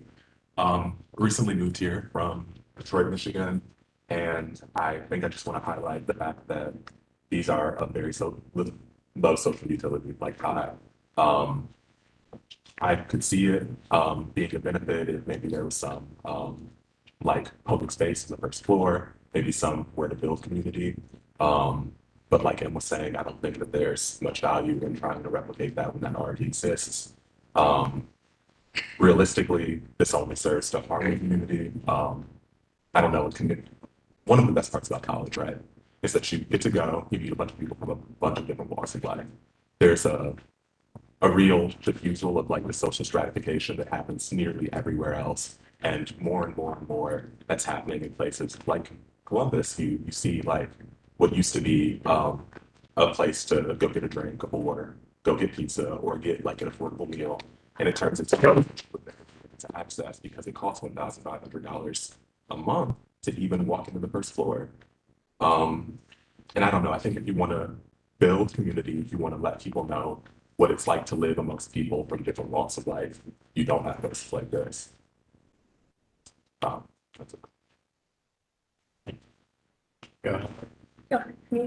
Hi, my name is Amanda Wallen. I'm also a law student at OSU, and I lived in Lexington up until about how long ago? In August, when I moved here for law school. Also, was looking to make Columbus my permanent home. I live on 8th Street, West 8th Street, near lots of the current development and near the proposed development. It's actually like right up the alley from me. When I walk out of my door towards school, the first thing that I'm greeted with is an alley full of potholes and garbage that functions as a parking lot, and then up to an active construction site near 8th and High that blocks off the sidewalk and sometimes the road. Then some legitimate businesses like 14-0 Yoshiyama Beer Stew, all of which I frequent. I look up and walk towards campus, and it's all luxury 5 highs until I get to campus. I don't live in these. I don't know anyone else who does either. Most people that I know live in the university district live with half a dozen roommates, like me, or in shoebox apartments, because it's all they can afford. The current construction on every corner where I live significantly hinders my ability to enjoy the area. I do understand that construction is necessary, but every single one of these sites is a 5-high luxury apartment complex. How many of these things do we really need? It's not solving any housing crises and getting rid of so much of the character of the university district. It's just copying and pasting the same building everywhere with the same $15 burger places, Starbucks, and chain restaurants. The 14-0 is one of the only corner stores in the area, and I bonded with the alumni about hanging out at Beer Stew. This will take away frequented public spaces in favor of a giant private space. Surely there are other options that don't require destroying local businesses and buildings that have been around for generations. Thank you. Thanks. Anyone else? Yeah, I'm Alec Yankieski, surprisingly enough, I'm also a law student from Ohio State. So I didn't sleep last night because I was procrastinating on an assignment that was due today. So I took a glance at the Lantern because the Lantern keeps articles up until like 1979 digitized. So read a couple names: 4 Kegs, Tuesday Under High, The Oak Patio, Bernie's Bagels and Deli, Mama's, Lucky Stout House, Mustards, Larry's Little Brothers. Now Beer Stew. That's 10 bars I found that were mostly priced out for housing. And I'm all for building more housing. I'm probably the most DMV person here. But my problem is that all you do is build housing and take away what brings people to a location, you're going to have empty units. If you take away what makes a community, if you take away the third place where people go to meet, where they can actually afford to go to meet, all you're going to have left is empty space. That's all I got to say. Yeah.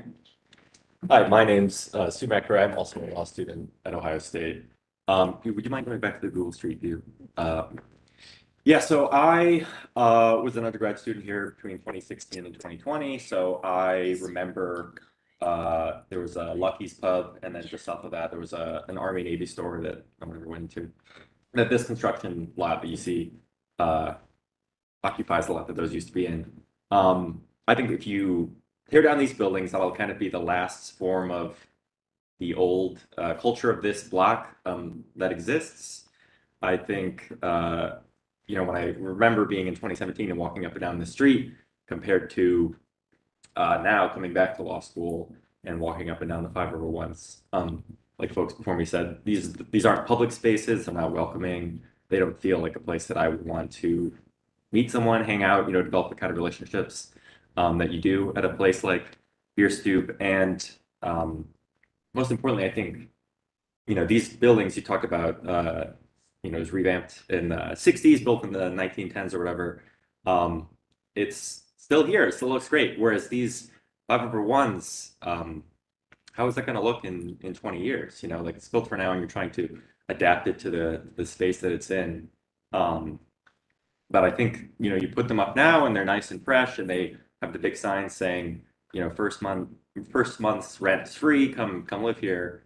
But in 5 years, they're dirty, they're run down, and no one looks back on them fondly like they do a place like Beer Stoop. So I think, you're getting relatively little benefit now for a building that's not going to have any defenders come and speak for it when it is inevitably torn down. Yeah, so I understand the need for this, the need for full affordable housing on a transit route like High Street, or need for housing. Obviously, this housing is not affordable housing, as they said, but I say you look elsewhere. Thank you. Anyone else?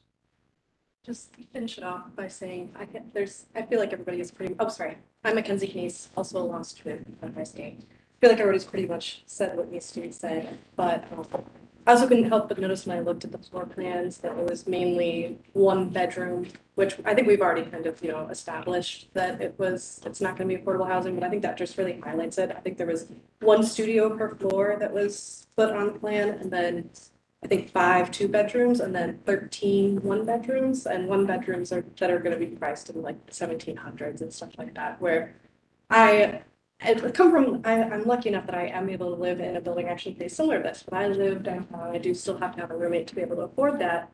And the area that I live in, like, I'm looking to move out of it because there isn't as much of the cultural, just like people around and there's things to do. Whereas like I have, the little coffee shop that we were really excited when I moved in. We're like, oh, there's this coffee shop and there's like a little bar over here that is great. But then it actually sits empty most of the time because the residents wind up going somewhere else that has a bit more life and a little bit more vibrancy. So yeah, such a student.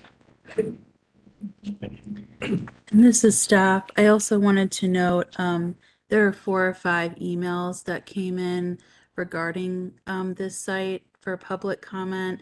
I was already here, so I don't have access to my email, but I was informed that they did come in and they were commenting You similarly mean on top of the ones you? on top of the ones that were sent to the applicant and yeah. So can you yes. say a total of how many emails came in addition to the community?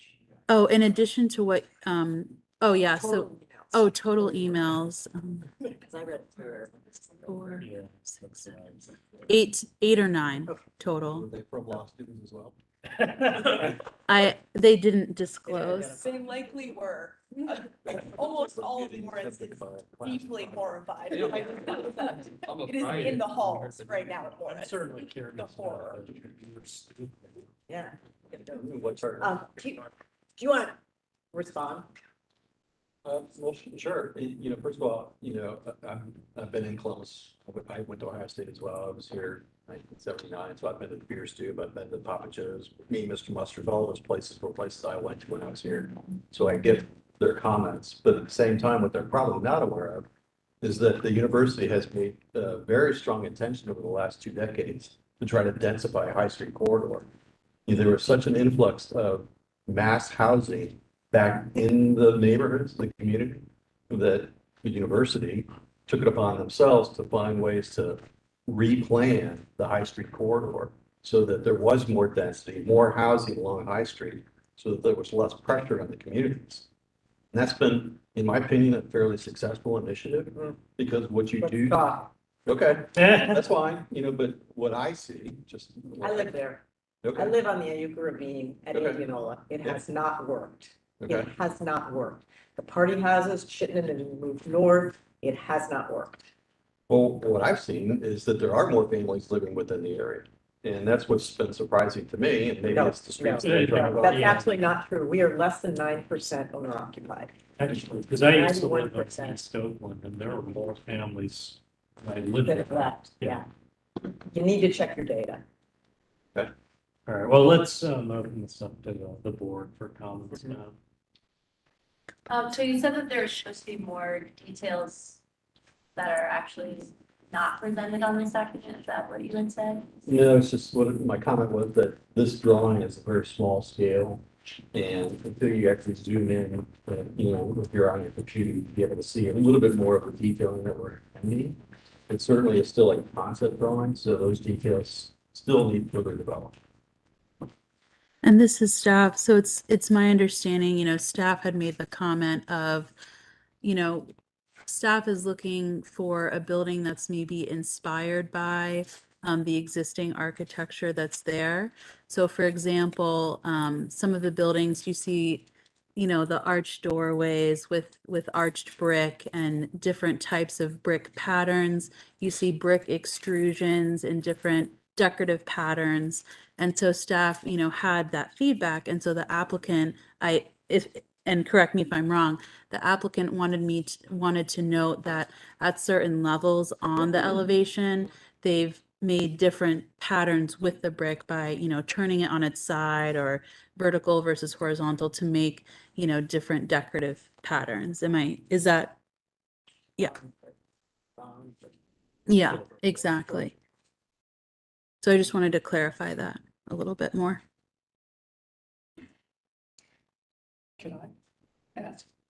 Going to a slightly different point, when you say a word about your rationale for your treatment of the first floor and the choice to not have the, it's not an adversarial comment, I'm just looking for the rationale. Yeah, the site itself is pretty small, so if we incorporate the storefront along High Street, it's gonna take up a lot of parking space, which was already limited on the site. So we wanted to use that more for programming, for package rooms, a sitting area for the events. I think that in terms of hearing the public, I think you have a challenge of, and I've heard one discussion of this at the commission level as well. I think your intention, which I believe is sincere and real, to come in at a more affordable level, it's going to require to be developed a little more and presented in terms of you're clearly not being believed. And I don't think that cynicism is attributable to you at all. I think it is something that is endemic in the community. And I would just urge you to provide what you need to make that case. Can we clarify the affordable word, because affordable, because I do tax credit housing, is one of the industries I work in. And affordable to me is subsidized housing, meaning that there's open money or some other kind of HUD funding, HUD subsidies that are part of the project that underwrite the rents. And what the city has been driving for on other projects that I've been involved in is more workforce housing. The tax abatement that's available to developers to help present market rate units at a slightly less than market rate value to rent. So affordable and workforce are two different things. But I think that's why we asked the question about who's your market. And I think your answer was graduate students or first-time early career people, where you're targeting a rent that's competitive with other units that are similar in the area. That's correct. Yes, I want to be very clear, not saying this is an affordable house. No, but I guess I'm, when you talk about workforce housing, what do you want to accomplish by building this new structure in this site in terms of serving the community and users? Well, I think that there is a need for these types of projects, like everybody was saying, rents are expensive in the area. The only way to combat that is to build more housing. And that's what we're doing. And yes, it's not affordable to everybody, but it makes the peripheral neighborhoods more affordable when there's more product online.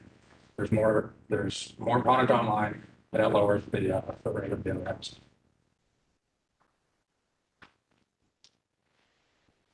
Supply and demand. I'm having trouble kind of seeing the structure that is there. Can we go to the street view? I'm having trouble seeing that structure in this plan. I know that you had said that you're trying to compare it to the corner because he owns both of those buildings, but that one's already built and I wasn't here for that one. It was built in like 1910. It was boarded up when we got it and we fully renovated. So I'm at least here for the one that's on the corner right now.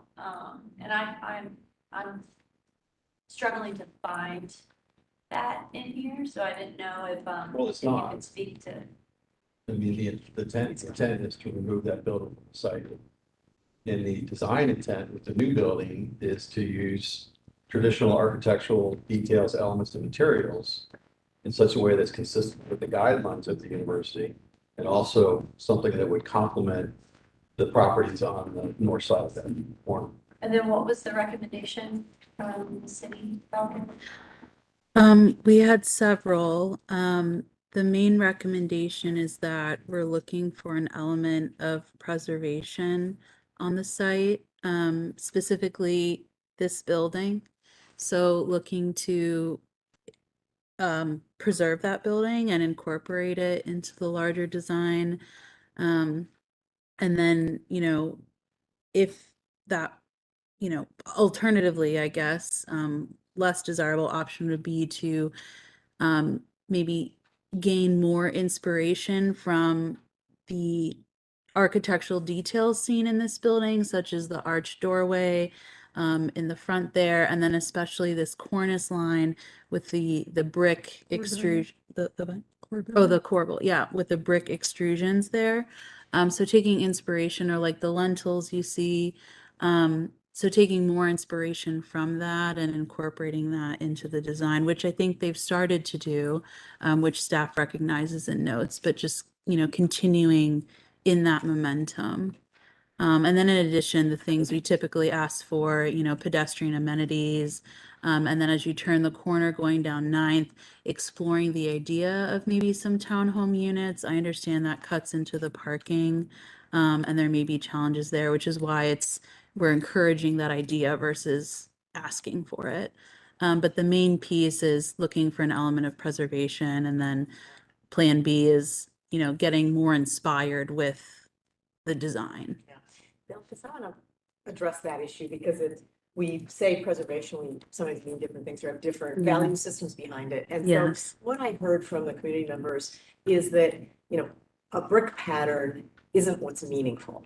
That what's meaningful in terms of preservation is a community with a history. And when there's a location that has that and has had that for a long time, they're the underdog, and they or us are constantly facing the new, which is economically driven and working toward a set of goals, which our applicant is absolutely correct. The aim toward densification has a lot of urban objectives that are positive. Until we become more city-like in our urbanity and our density, we're not going to have public services, transportation, and so on, comparable to a real city. On the other hand, I think the call for something that's to be preserved by community members is a place. It's a location. It's not a brick pattern. It's not ornamental. It's not a keystone. It's not portable brick. It's a place. And those things don't get replaced. Once they're gone, they're gone. And so I'm actually quite inspired by what I'm hearing. And I don't think it's simply one class of people. I think these are people that have taken the time from their extremely busy schedules to come articulate it. But I know when they're there, they're with a lot of other members of their community. That there's a reason that this crappy little bar at the back of the corner of the block has remained, right? Yes. Where that Mr. Mustard's or whatever has not. So I think that's something I'd still like to hear you address. What do you think about erasing a little piece of Columbus history? Me personally? Your team, maybe each of you personally. I'm not unsympathetic to losing community businesses. I've been to the beers too often. I was in college at Ohio State. Our office is right across the street from it. I frequent the bar. But we're not removing them from the neighborhood. They can relocate. I've already opened up conversations with other commercial tenant spaces to see if they could be relocated there if the business owners would be amenable to it. And what did they tell you? I know that the landowner has had the conversations with them. Right now, we're still in the talking stages. I have to say, I'm And really we're very sympathetic conceptual as well. also to what I've heard this, before I even looked at the application, I was concerned about removing a fabric. And when I saw the first floor plan, I understand parking, trust me. That's one of the things that we're always trying to push into projects.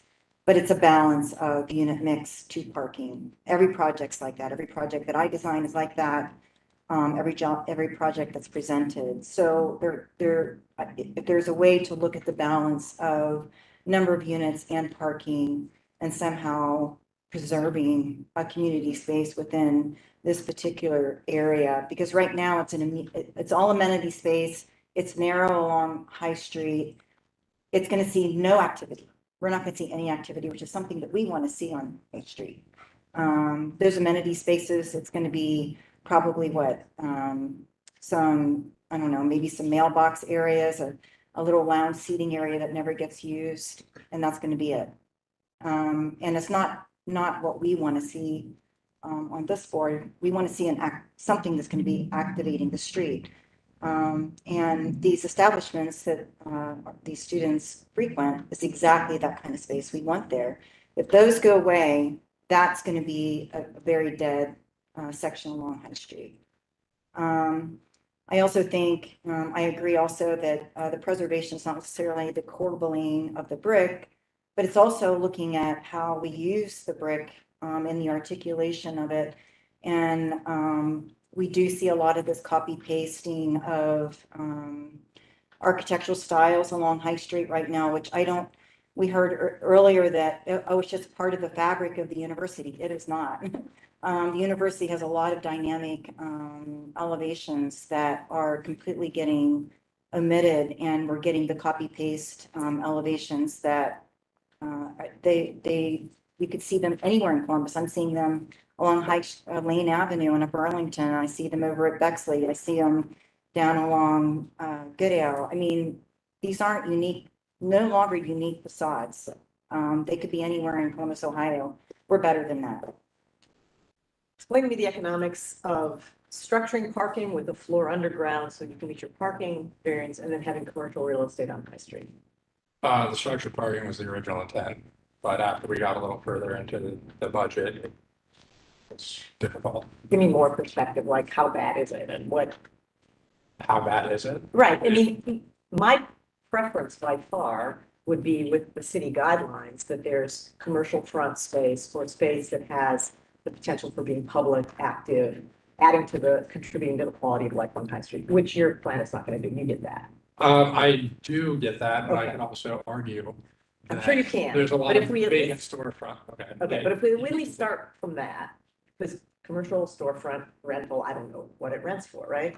So explain to me what the challenge is that's impossible for you in terms of facilitating that with parking accomplished in some other way, Well, a couple levels of parking. The site size is difficult because it's just over a half acre. You have a lot of fixed costs in construction that make it difficult.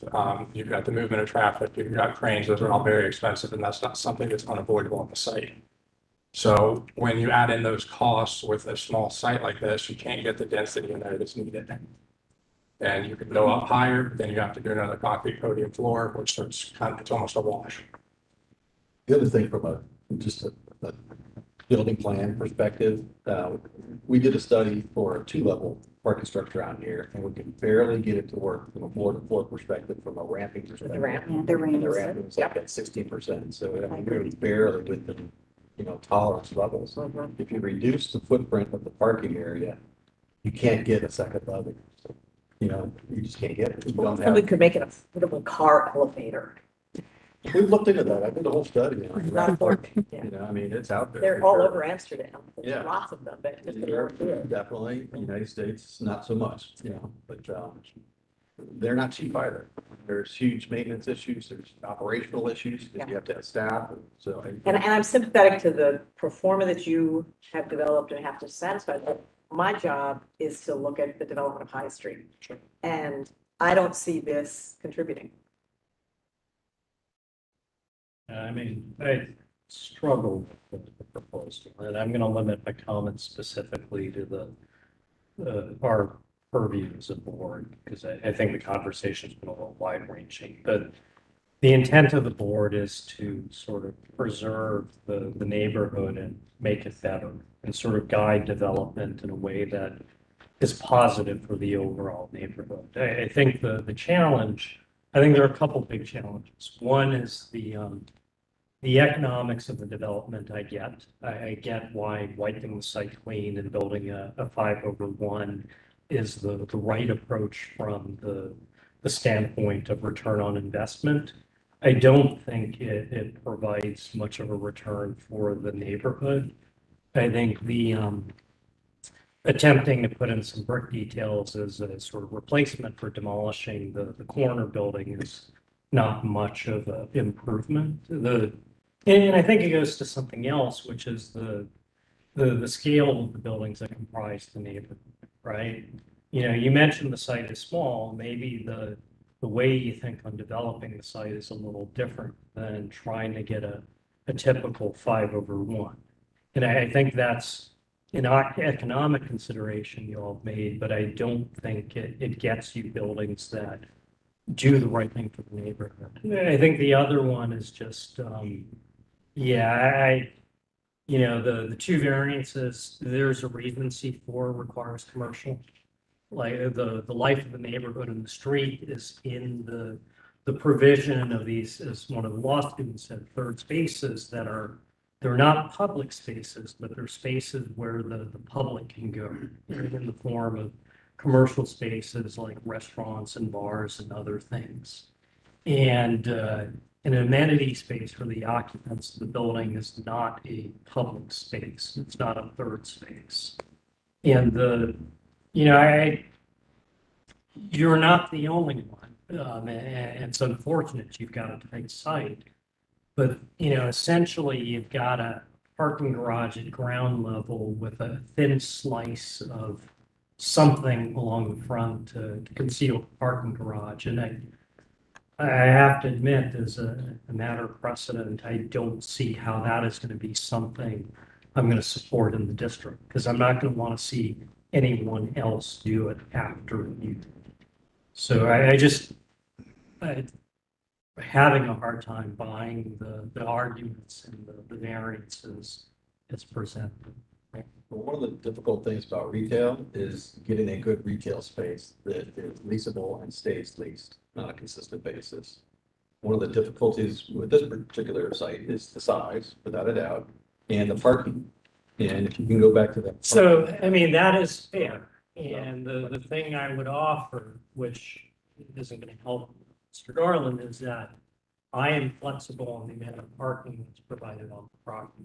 I think as the city becomes more dense, and frankly, High Street is on the number 2 bus line in Coda, I think there are arguments to be made for reducing the amount of parking that goes on the property or in the district. Where I was heading with that, if we may go back to the ground floor plan. Leasing space can come in all sizes and shapes, but spaces that we have available are like 1,500 square foot type spaces. If we cut into the parking, let's just say you take that right hand, whatever, there's 7 spaces there, take those out and make a bigger space. That certainly increases the size of that retail space. But if you start to cut into the driveway, you're just wiping out the parking completely. The circulation of the garage itself doesn't work. So the tension that we have is the parking, because I hear you. I'm just not convinced that I need to let the practical mechanics of a parking garage drive the development of the neighborhood. There are sites that do not work because you can't make parking work in, sometimes what that tells you is it's maybe not the best site for it. Yeah, you can make parking work, but you can't make parking work with the required commercial use on the ground. I think that's where there has to be some level of consideration, given the size of some of these smaller developments. Because the guidelines call for whatever that actually is. And that was really intended to be for more larger scale footprint developments. But when you look at a site that was the acre limit, point is half an acre. So half an acre is call it 21,000 square feet. And if you give up, say, 5,000 square feet for commercial space, then the rest of the development really doesn't work from a parking perspective. And then what that tells you is maybe that's not the right development. Maybe the ratio is not consistent. I mean, I think the needs of the neighborhood, and I'm going to limit this very specifically, or to a pedestrian-oriented development that places some form of commercial space on the street. And I can be swayed on the amount of parking, but I'm not going to personally accept a parking garage with 10 feet of space along the front of it. And as a practicing architect as well, I know as well as you do, there are some sites that just don't work for certain kinds of buildings. And, you can make your case to why the zoning variant, why the zoning should receive a variance, but the other answer is maybe it's not the right stuff. I think Lori and KB, you guys were having a conversation. Anything you want to share? No, I mean. I mean, obviously, it's what we do. We kind of look to see, is there another strategy? I mean, the other challenges are having that parking right up on 9th Street on that side of the building. We were looking to reduce parking. Is there a way to do angle parking? Is never really a great solution. It sounds like it's great, but it never really is. But you can reduce the drive aisle if you do that One way. and make it one way. And we haven't done the pencils, right? Because we know that you have to make it work dimensionally. But in some way to get this building to work better and pencil out for what your needs are. Staff made a comment about townhome units on this northern side there, and townhome, pick a number, it's 20 feet deep or 30 feet deep. It takes out the parking and the driveway. So while I could agree, it would be great to, have some level of walk-up units on that side. All we're doing with this whole conversation is compressing the available space for parking. And in the area, parking for the last 2 decades has been a serious problem. Sort of a chicken and the egg thing, isn't it? I mean, so how do you solve traffic? Do you build more freeways? You get more cars in the freeways?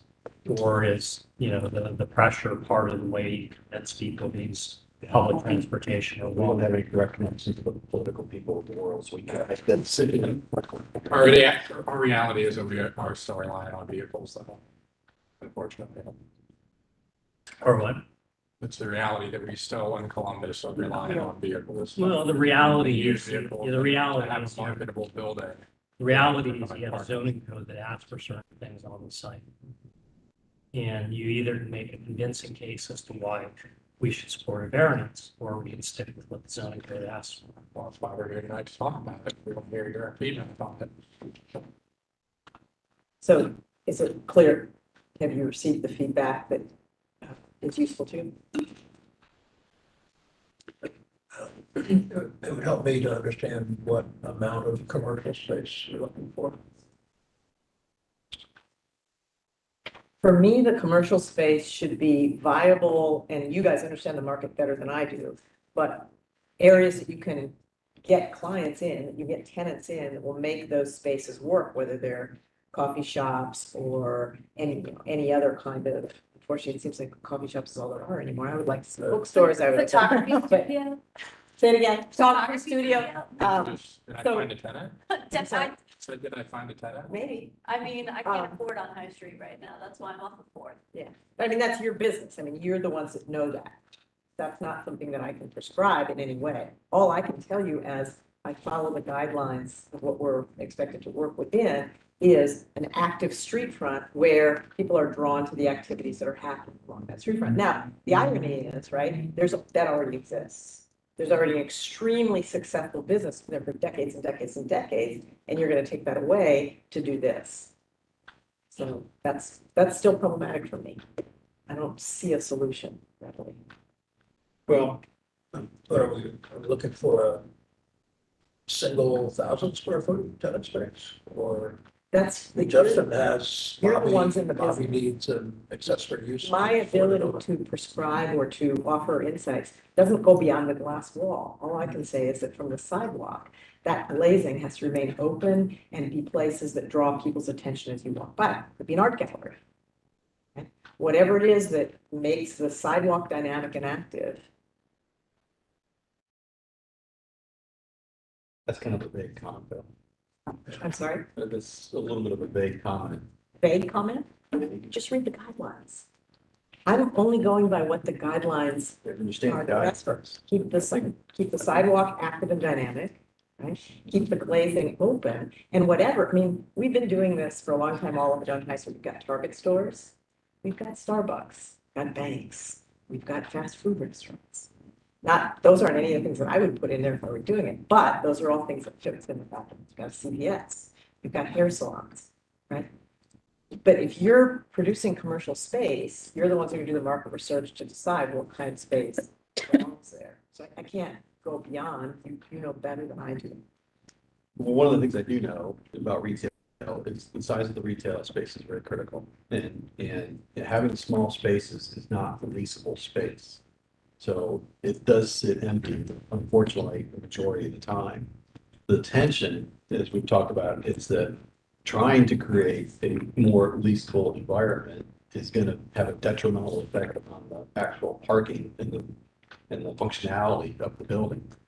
So that's a hard give and take. I can certainly understand. But it really does take you to Keone's point, which is some spaces, some places just aren't ideal for the kind of development proposed. This is staff. I just maybe wanted to jump in and maybe to give, them some clarity. The current design as it is proposed, and maybe we can kind of do a straw poll and go down and start with Lori and end with Emma. Do you support this as proposed, or do you not support this as proposed? And could it be, I would support it if? So could we maybe go down the line so they have clarity where each person sits right now? Okay, I'll go first.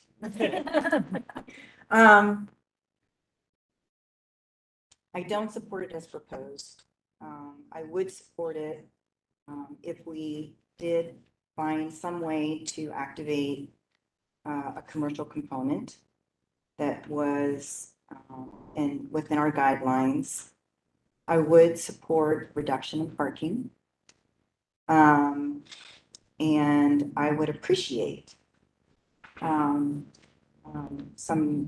more thought given to the architecture and the context of which it's the building is existing in the overall context in the neighborhood.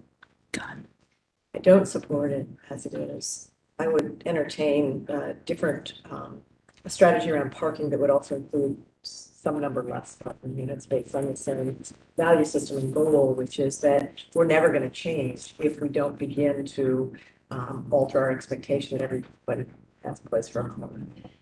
And I guess I put a really high priority on the negotiation with the community and the owner of Beerstube, and if you could find a really desirable compromise, potentially placing them in the building, but whatever.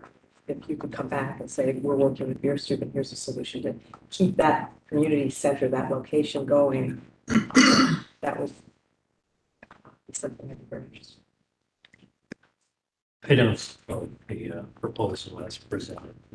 I'm not particularly inclined to grant variances on the commercial space. I think the applicant can evaluate other developments on High Street, determine what the right amount of space is. I think they should also give some consideration to the right scale development for the site and the right program. I'm open to reductions in parking requirements to make the commercial part. I've been sort of quiet because I know that I'm going to be hearing this at the commission level as well. And I'm sort of feeling that I was gathering information and opinions. Certainly in the initial conversation, there was the issue about activity on High Street. There's also some positive feedback too. And we got caught up in the connotations of the word affordable before.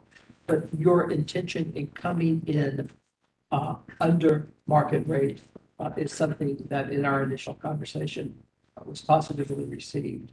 And I'd like to see that developed in a way that makes the case. But I certainly see the challenges. I also, and perhaps, I hope this is not too positively prejudicial. I look at a space that is likely to be developed, and I'm looking at developers who have a reputation in our experience with the commission of doing a responsible job. And so I'm hoping that opportunity exists. There was also, as you mentioned, the conversation of came up at the commission review of work in relocating the businesses that threaten to be displaced. And that is certainly something that I think would help make the case and with both boards. Yeah, I would agree with all that. So I have two questions, if I may. Parking reduction, actually, I've heard two or three people make a comment that you would be willing to have less parking than. Three people. Okay, I'm sorry. That you would be, I don't want to say willing, but willing to entertain less parking than what the minimum is, which is that 0.375. So is it a 0.25 ratio or is it 0.2? I mean, where would What is your threshold be? what is your current parking right now that you have ratio? We're over the 375. So we're open to reducing what we're seeing right now on the current, that's just how I'm talking. I'm not talking for them. I'm hoping for the parking to be reduced to what it is now. I would consider reducing what you have, which I realize is above, which I thought you said was at 0.6. This is staff.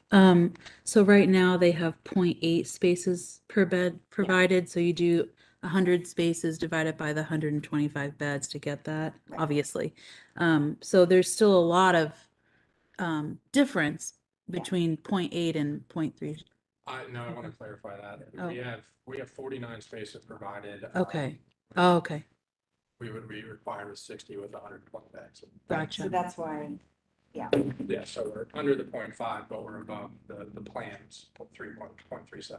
That's what my understanding was. Yeah. So the 0.35 is not the number I was quoting. It was what I'm seeing on the plan currently, which is the higher Okay, number. but not Slight, less than. but still under what the city. Right. So your threshold would be to not go below the plan district criteria. Okay. Is that consistent? I would support going below district recommendations. Okay. If it got you commercial space, viable commercial space in the High Street. Okay. I'd like to hear Tim's input on how he thinks the area commission would respond to that.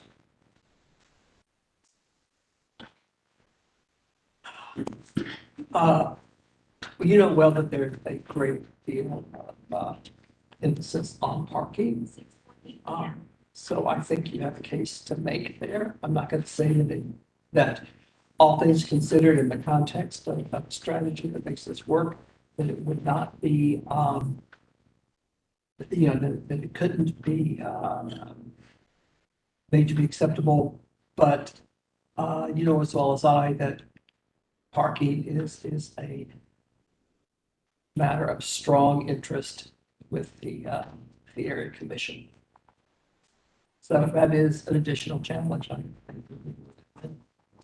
And just as a comment, I'm sure you guys have your own set of experiences. Too few parkings in retail is detrimental. In the residential world, it can have a negative impact on leasability of units if you don't. So there's. People don't park at Starbucks. There's a lot of walkability. So if you look at the way the high street corridor has evolved, I've been here 38 years. If you look at how it's evolved over those decades, when me, Mr. Mustards used to require that the police put up chains to keep the drunk kids on the sidewalk, not fall in the street. Now, the effort toward a walkable sidewalk where there are things you stop at by walking has overcome the need to park. But side street parking, the way the city has developed it, has also made the right, an acceptable number of spaces if you look at the gateway, right? So I'm not going to entertain the fact that you have to have parking to support the retail. I think that's a white elephant. Also parking rides that are. There's so much. There's scooters, there's bicycles. From a retail bike perspective, you're correct. You know, on High Street, retail is walkable retail. I don't doubt that. From a residential standpoint, there still is a threshold. If you don't have enough parking for the residents, it does have the potential to make the units harder to rent because it is a commodity here in Columbus that people have cars. Now I have a question for you. What did you hear from what was presented today about what university residents, university students who need residents in the area, what did you learn today?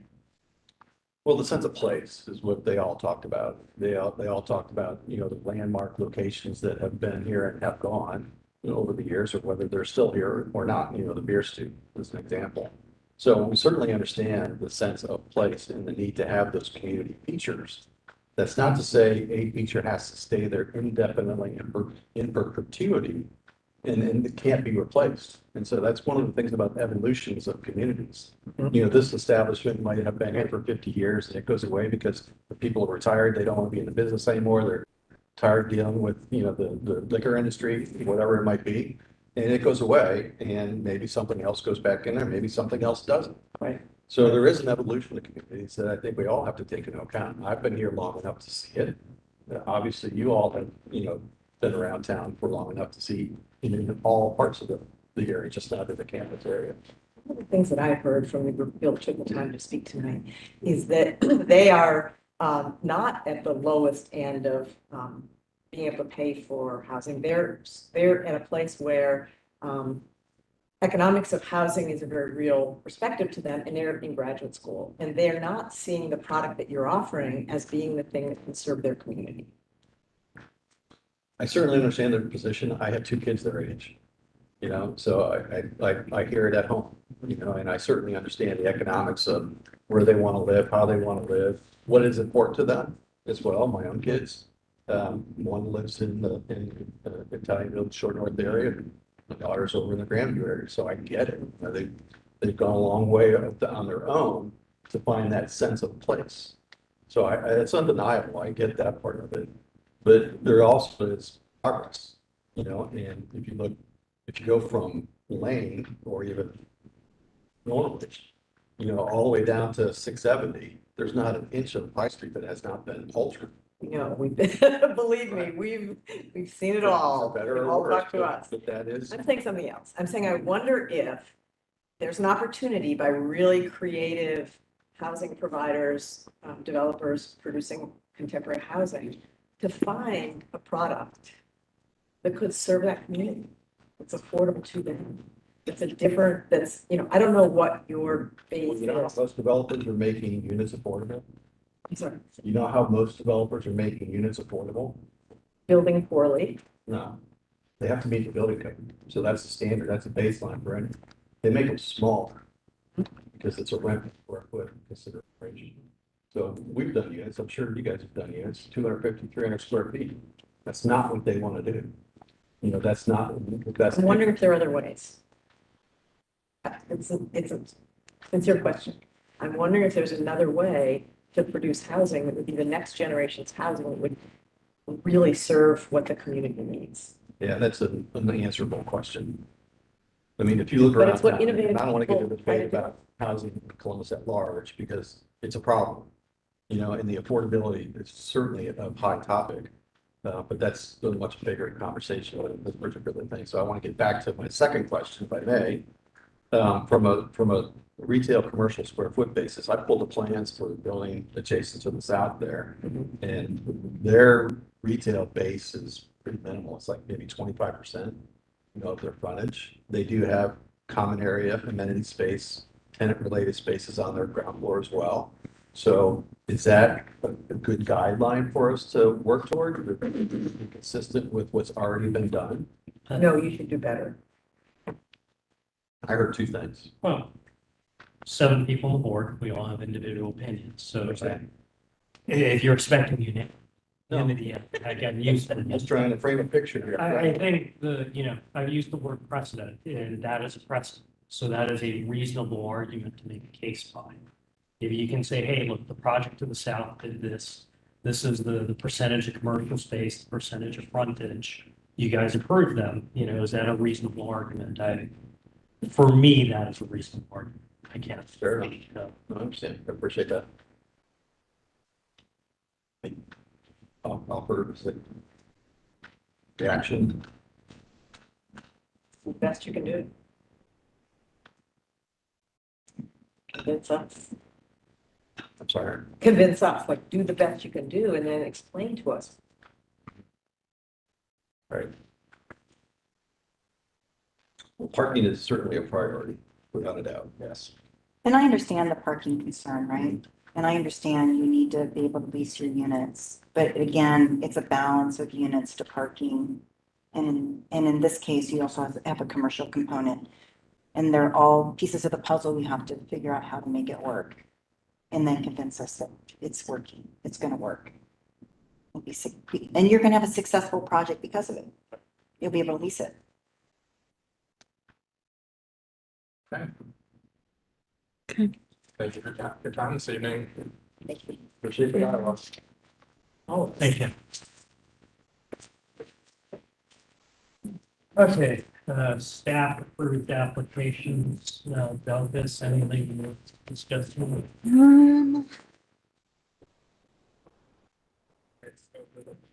No, there was, the Casuelas on North High Street at, what?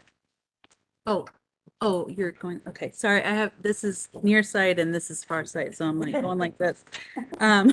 The Casuelas on North High Street and the Gateway, they're adding some decorative fencing to delineate their outdoor dining from the public realm, so that is something of note.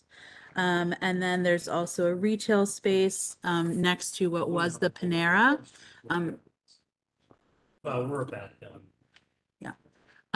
And so that space there, it's going to be a new tenant called Mac Shack, and they have some window graphics, which I worked to get, fairly transparent, and then they reduce the size of their projecting sign. So it's something that I was able to staff approve after they made those modifications. But other than that, it's your run-of-the-mill, roofs and things of that I sort. just had a question, what are the graphics at 175 Framby's? They're the ones that have the Domeshire Manor sign way up under the. I'd honestly have to, I don't remember. I'd have to. Controversy in the neighborhood. Yeah. About that building, because they've got this name on it.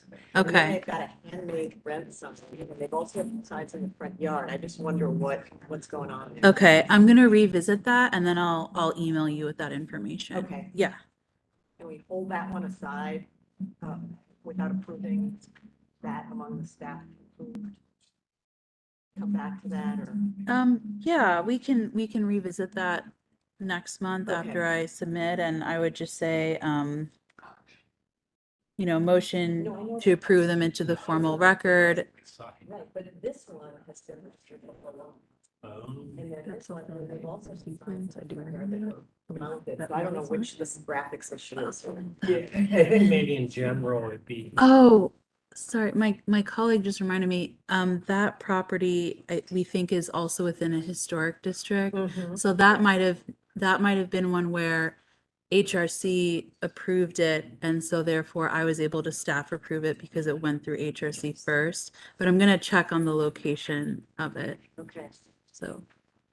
I mean, I think it would be interesting, Belkis, to hear how the sign guidelines apply to rental. Yes, I definitely have made a note about that. I'm gonna revisit that And and, I've sent in a lot of 311s on that, and they've come back and said that place is okay.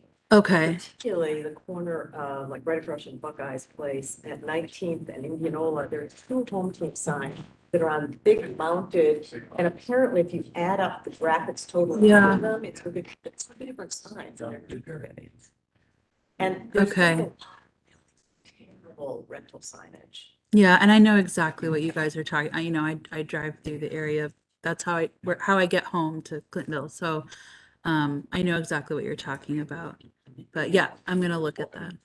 The challenge, right, is that there's so many of them already. And so anyone that does a renovation improves it. And then, yeah, we don't want to set the precedence of allowing them. But then you're also putting these at a disadvantage. And so it's like, is there a code that would say, hey, those aren't allowed or they were never allowed? And you're kind of cracking down on it. Mhm. Yeah, Because I mean, I think they were very, what they're probably gonna do is they're probably gonna put it up after the fact. It's gonna happen, and so it just leads to more illegal signage than approved signage is Mhm. the concern. Well, that's why I want to know if the sign's illegal, and you can get a crackdown. Mhm. Because or otherwise, it's allowable, and yeah, we should give them. Mhm. Yeah, I'm gonna revisit that in light of the guidelines, because when I look at wall signs, a lot of it's written for your commercial tenants, mixed use, put it above the, so I'm gonna revisit those through that lens of these smaller rental signs. Do you need approval for all the other staff approvals with the Um, exception of Grammys? So really, it's a motion to put the staff approvals into the formal record. So I've already approved them by way of staff approval, but you're acknowledging them into the formal record since this is the public meeting and, I had a question about the one that's at the gateway. oh, because Yeah, I just was trying to figure out, like, do you know what they're doing with this meeting, with that wall or? Oh, so that it's just, there's all, can you Google, Cazuelas? Yes. Or you could even just go up the street on that one. Yeah, right. Turn this way. Sorry, this way. Yeah, and then go up. Just go up, okay. Yeah, and keep going. You're almost there. Keep going. Let's see how many windows. Keep going. Okay, now turn around to like the other way. Well, whatever, you'll get there. Keep going. Okay, and then kind of zoom in a little bit. Okay, see, okay, yeah, go down. Where is it? Go over. There's like already some decorative metal there. Right there. So they're extending that Oh, why? to, no, like, they're just a continuation to close it in. Because what they said was, people will be sitting there and then members of the public wander into that space and I don't know what they're doing. So they want to continue the fence too and then around. But it's the same look, same style and all of that. And they gave you drawings. So you could Yeah, see and it. I had elevations and material details. I wouldn't have approved it otherwise. So, yeah. Yeah. Yeah, absolutely. So yeah, it would just be a motion and a second to accept the staff approvals into the I make formal. the motion that the staff approvals are accepted into the minutes with the exception of 175 Grammys. Okay. I second. Who seconded? Tim. Well, I Okay, think we're thank fighting you. over it. Okay. All right, Mr. Fleming? Yes. Ms. Gunzelman? Yes. Ms. Jones? Yes. Ms. Parker? Yes. Ms. Sublett, or Mr. Sublett, sorry. Yes. And Mr. Samansky. Okay, and so now we go to the new business items. We're almost there. So that would be the election of the chair. So it'd be, again, talk about it, throw names out, and then it'd be a motion, a second for the chair. Same Okay. process for the vice Chair is chair. not here, which is a mistake on his part, so unless anyone else wants. I'm not Carrie's proxy, but I'll just pass along his comment where he mentioned that since he can't nominate himself, he would like Keone as chair and then Ryan as vice chair. That is the comment, but again, I am not a proxy, so. Yeah. You did a great job, Kate. Yeah. Never gonna happen. Never gonna happen. Never gonna happen. Really But set thank the you, bar. thank you. But I have no preference. I think everybody here does a great job. So whoever wants to take on this So, responsibility. I mean, Kerry doesn't want to nominate himself, but is he willing to do the job? I'm sure. he didn't say that he was not willing to do the job. Sounds like a yes. That's like a great job. So, How long like did you to nominate think? How long did you think? okay, No. so is that a motion, That's a KB? motion, I make a Like, motion you for move Carrie. people around 'cause they- Okay, And, I would do it, you don't want. Oh, okay, and Ryan is vice. yes. well, so let's do the chair One at a first. time? Yeah, Okay, so you nominate who as Car- chair? Carrie as chair. Okay, so Mr. Carrie reads. that's a motion. Is there a second? Yes. Okay. All right, Mr. Fleming. Yes. Ms. Gunzelman. Yes. Ms. Jones. Goodness. Ms. Parker. Yes.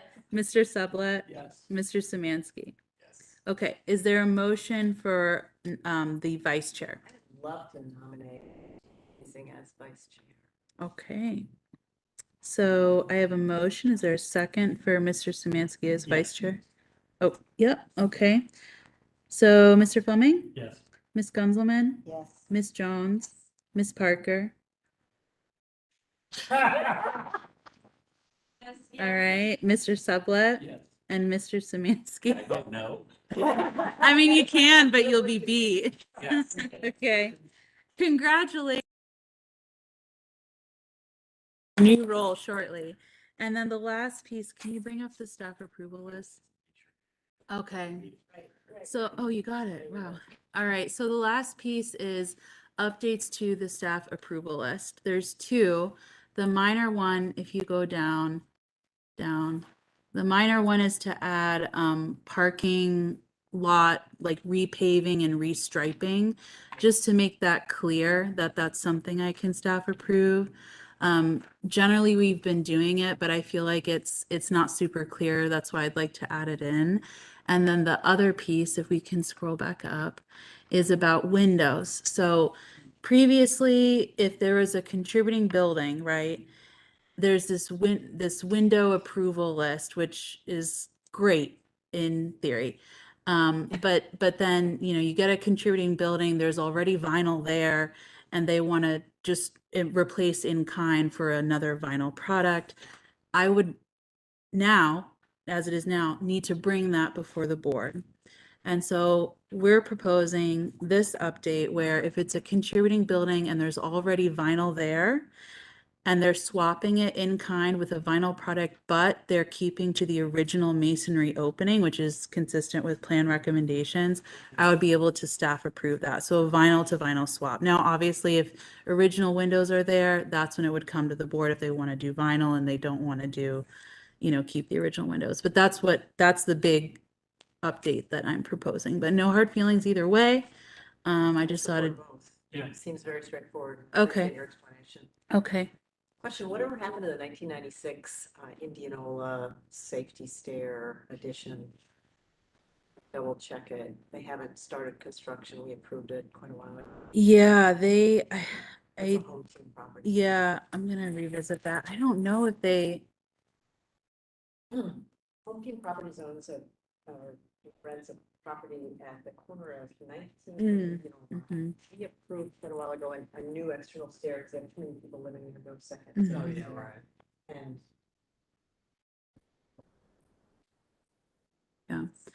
I'll revisit that, KB, and I'll follow up with you. You can't get anyone. Yeah, I'll at least follow up and see if they got their COA or not. I can look into that. But moving back to the staff approval list, is there a motion Oh, for this, or how are we feeling? for this, Yes. do we need to make a motion? We need to make, yeah. Okay, I move that we approve the changes as you described. Okay, so I have a motion. Is there a second? I second. You second? Okay, thank you. All right, Mr. Fleming? Yes. Ms. Gunzelman? Yes. Ms. Jones? Yes. Ms. Parker? Yes. Mr. Sublett? Yes. And Mr. Samansky? Yes. All right, thank you. And that was the last item on our agenda. Are we adjourned, Chair You are so patient. or Vice Chair? Yes, we don't need a motion. No, we're adjourned. We're Okay. adjourned. Thank you.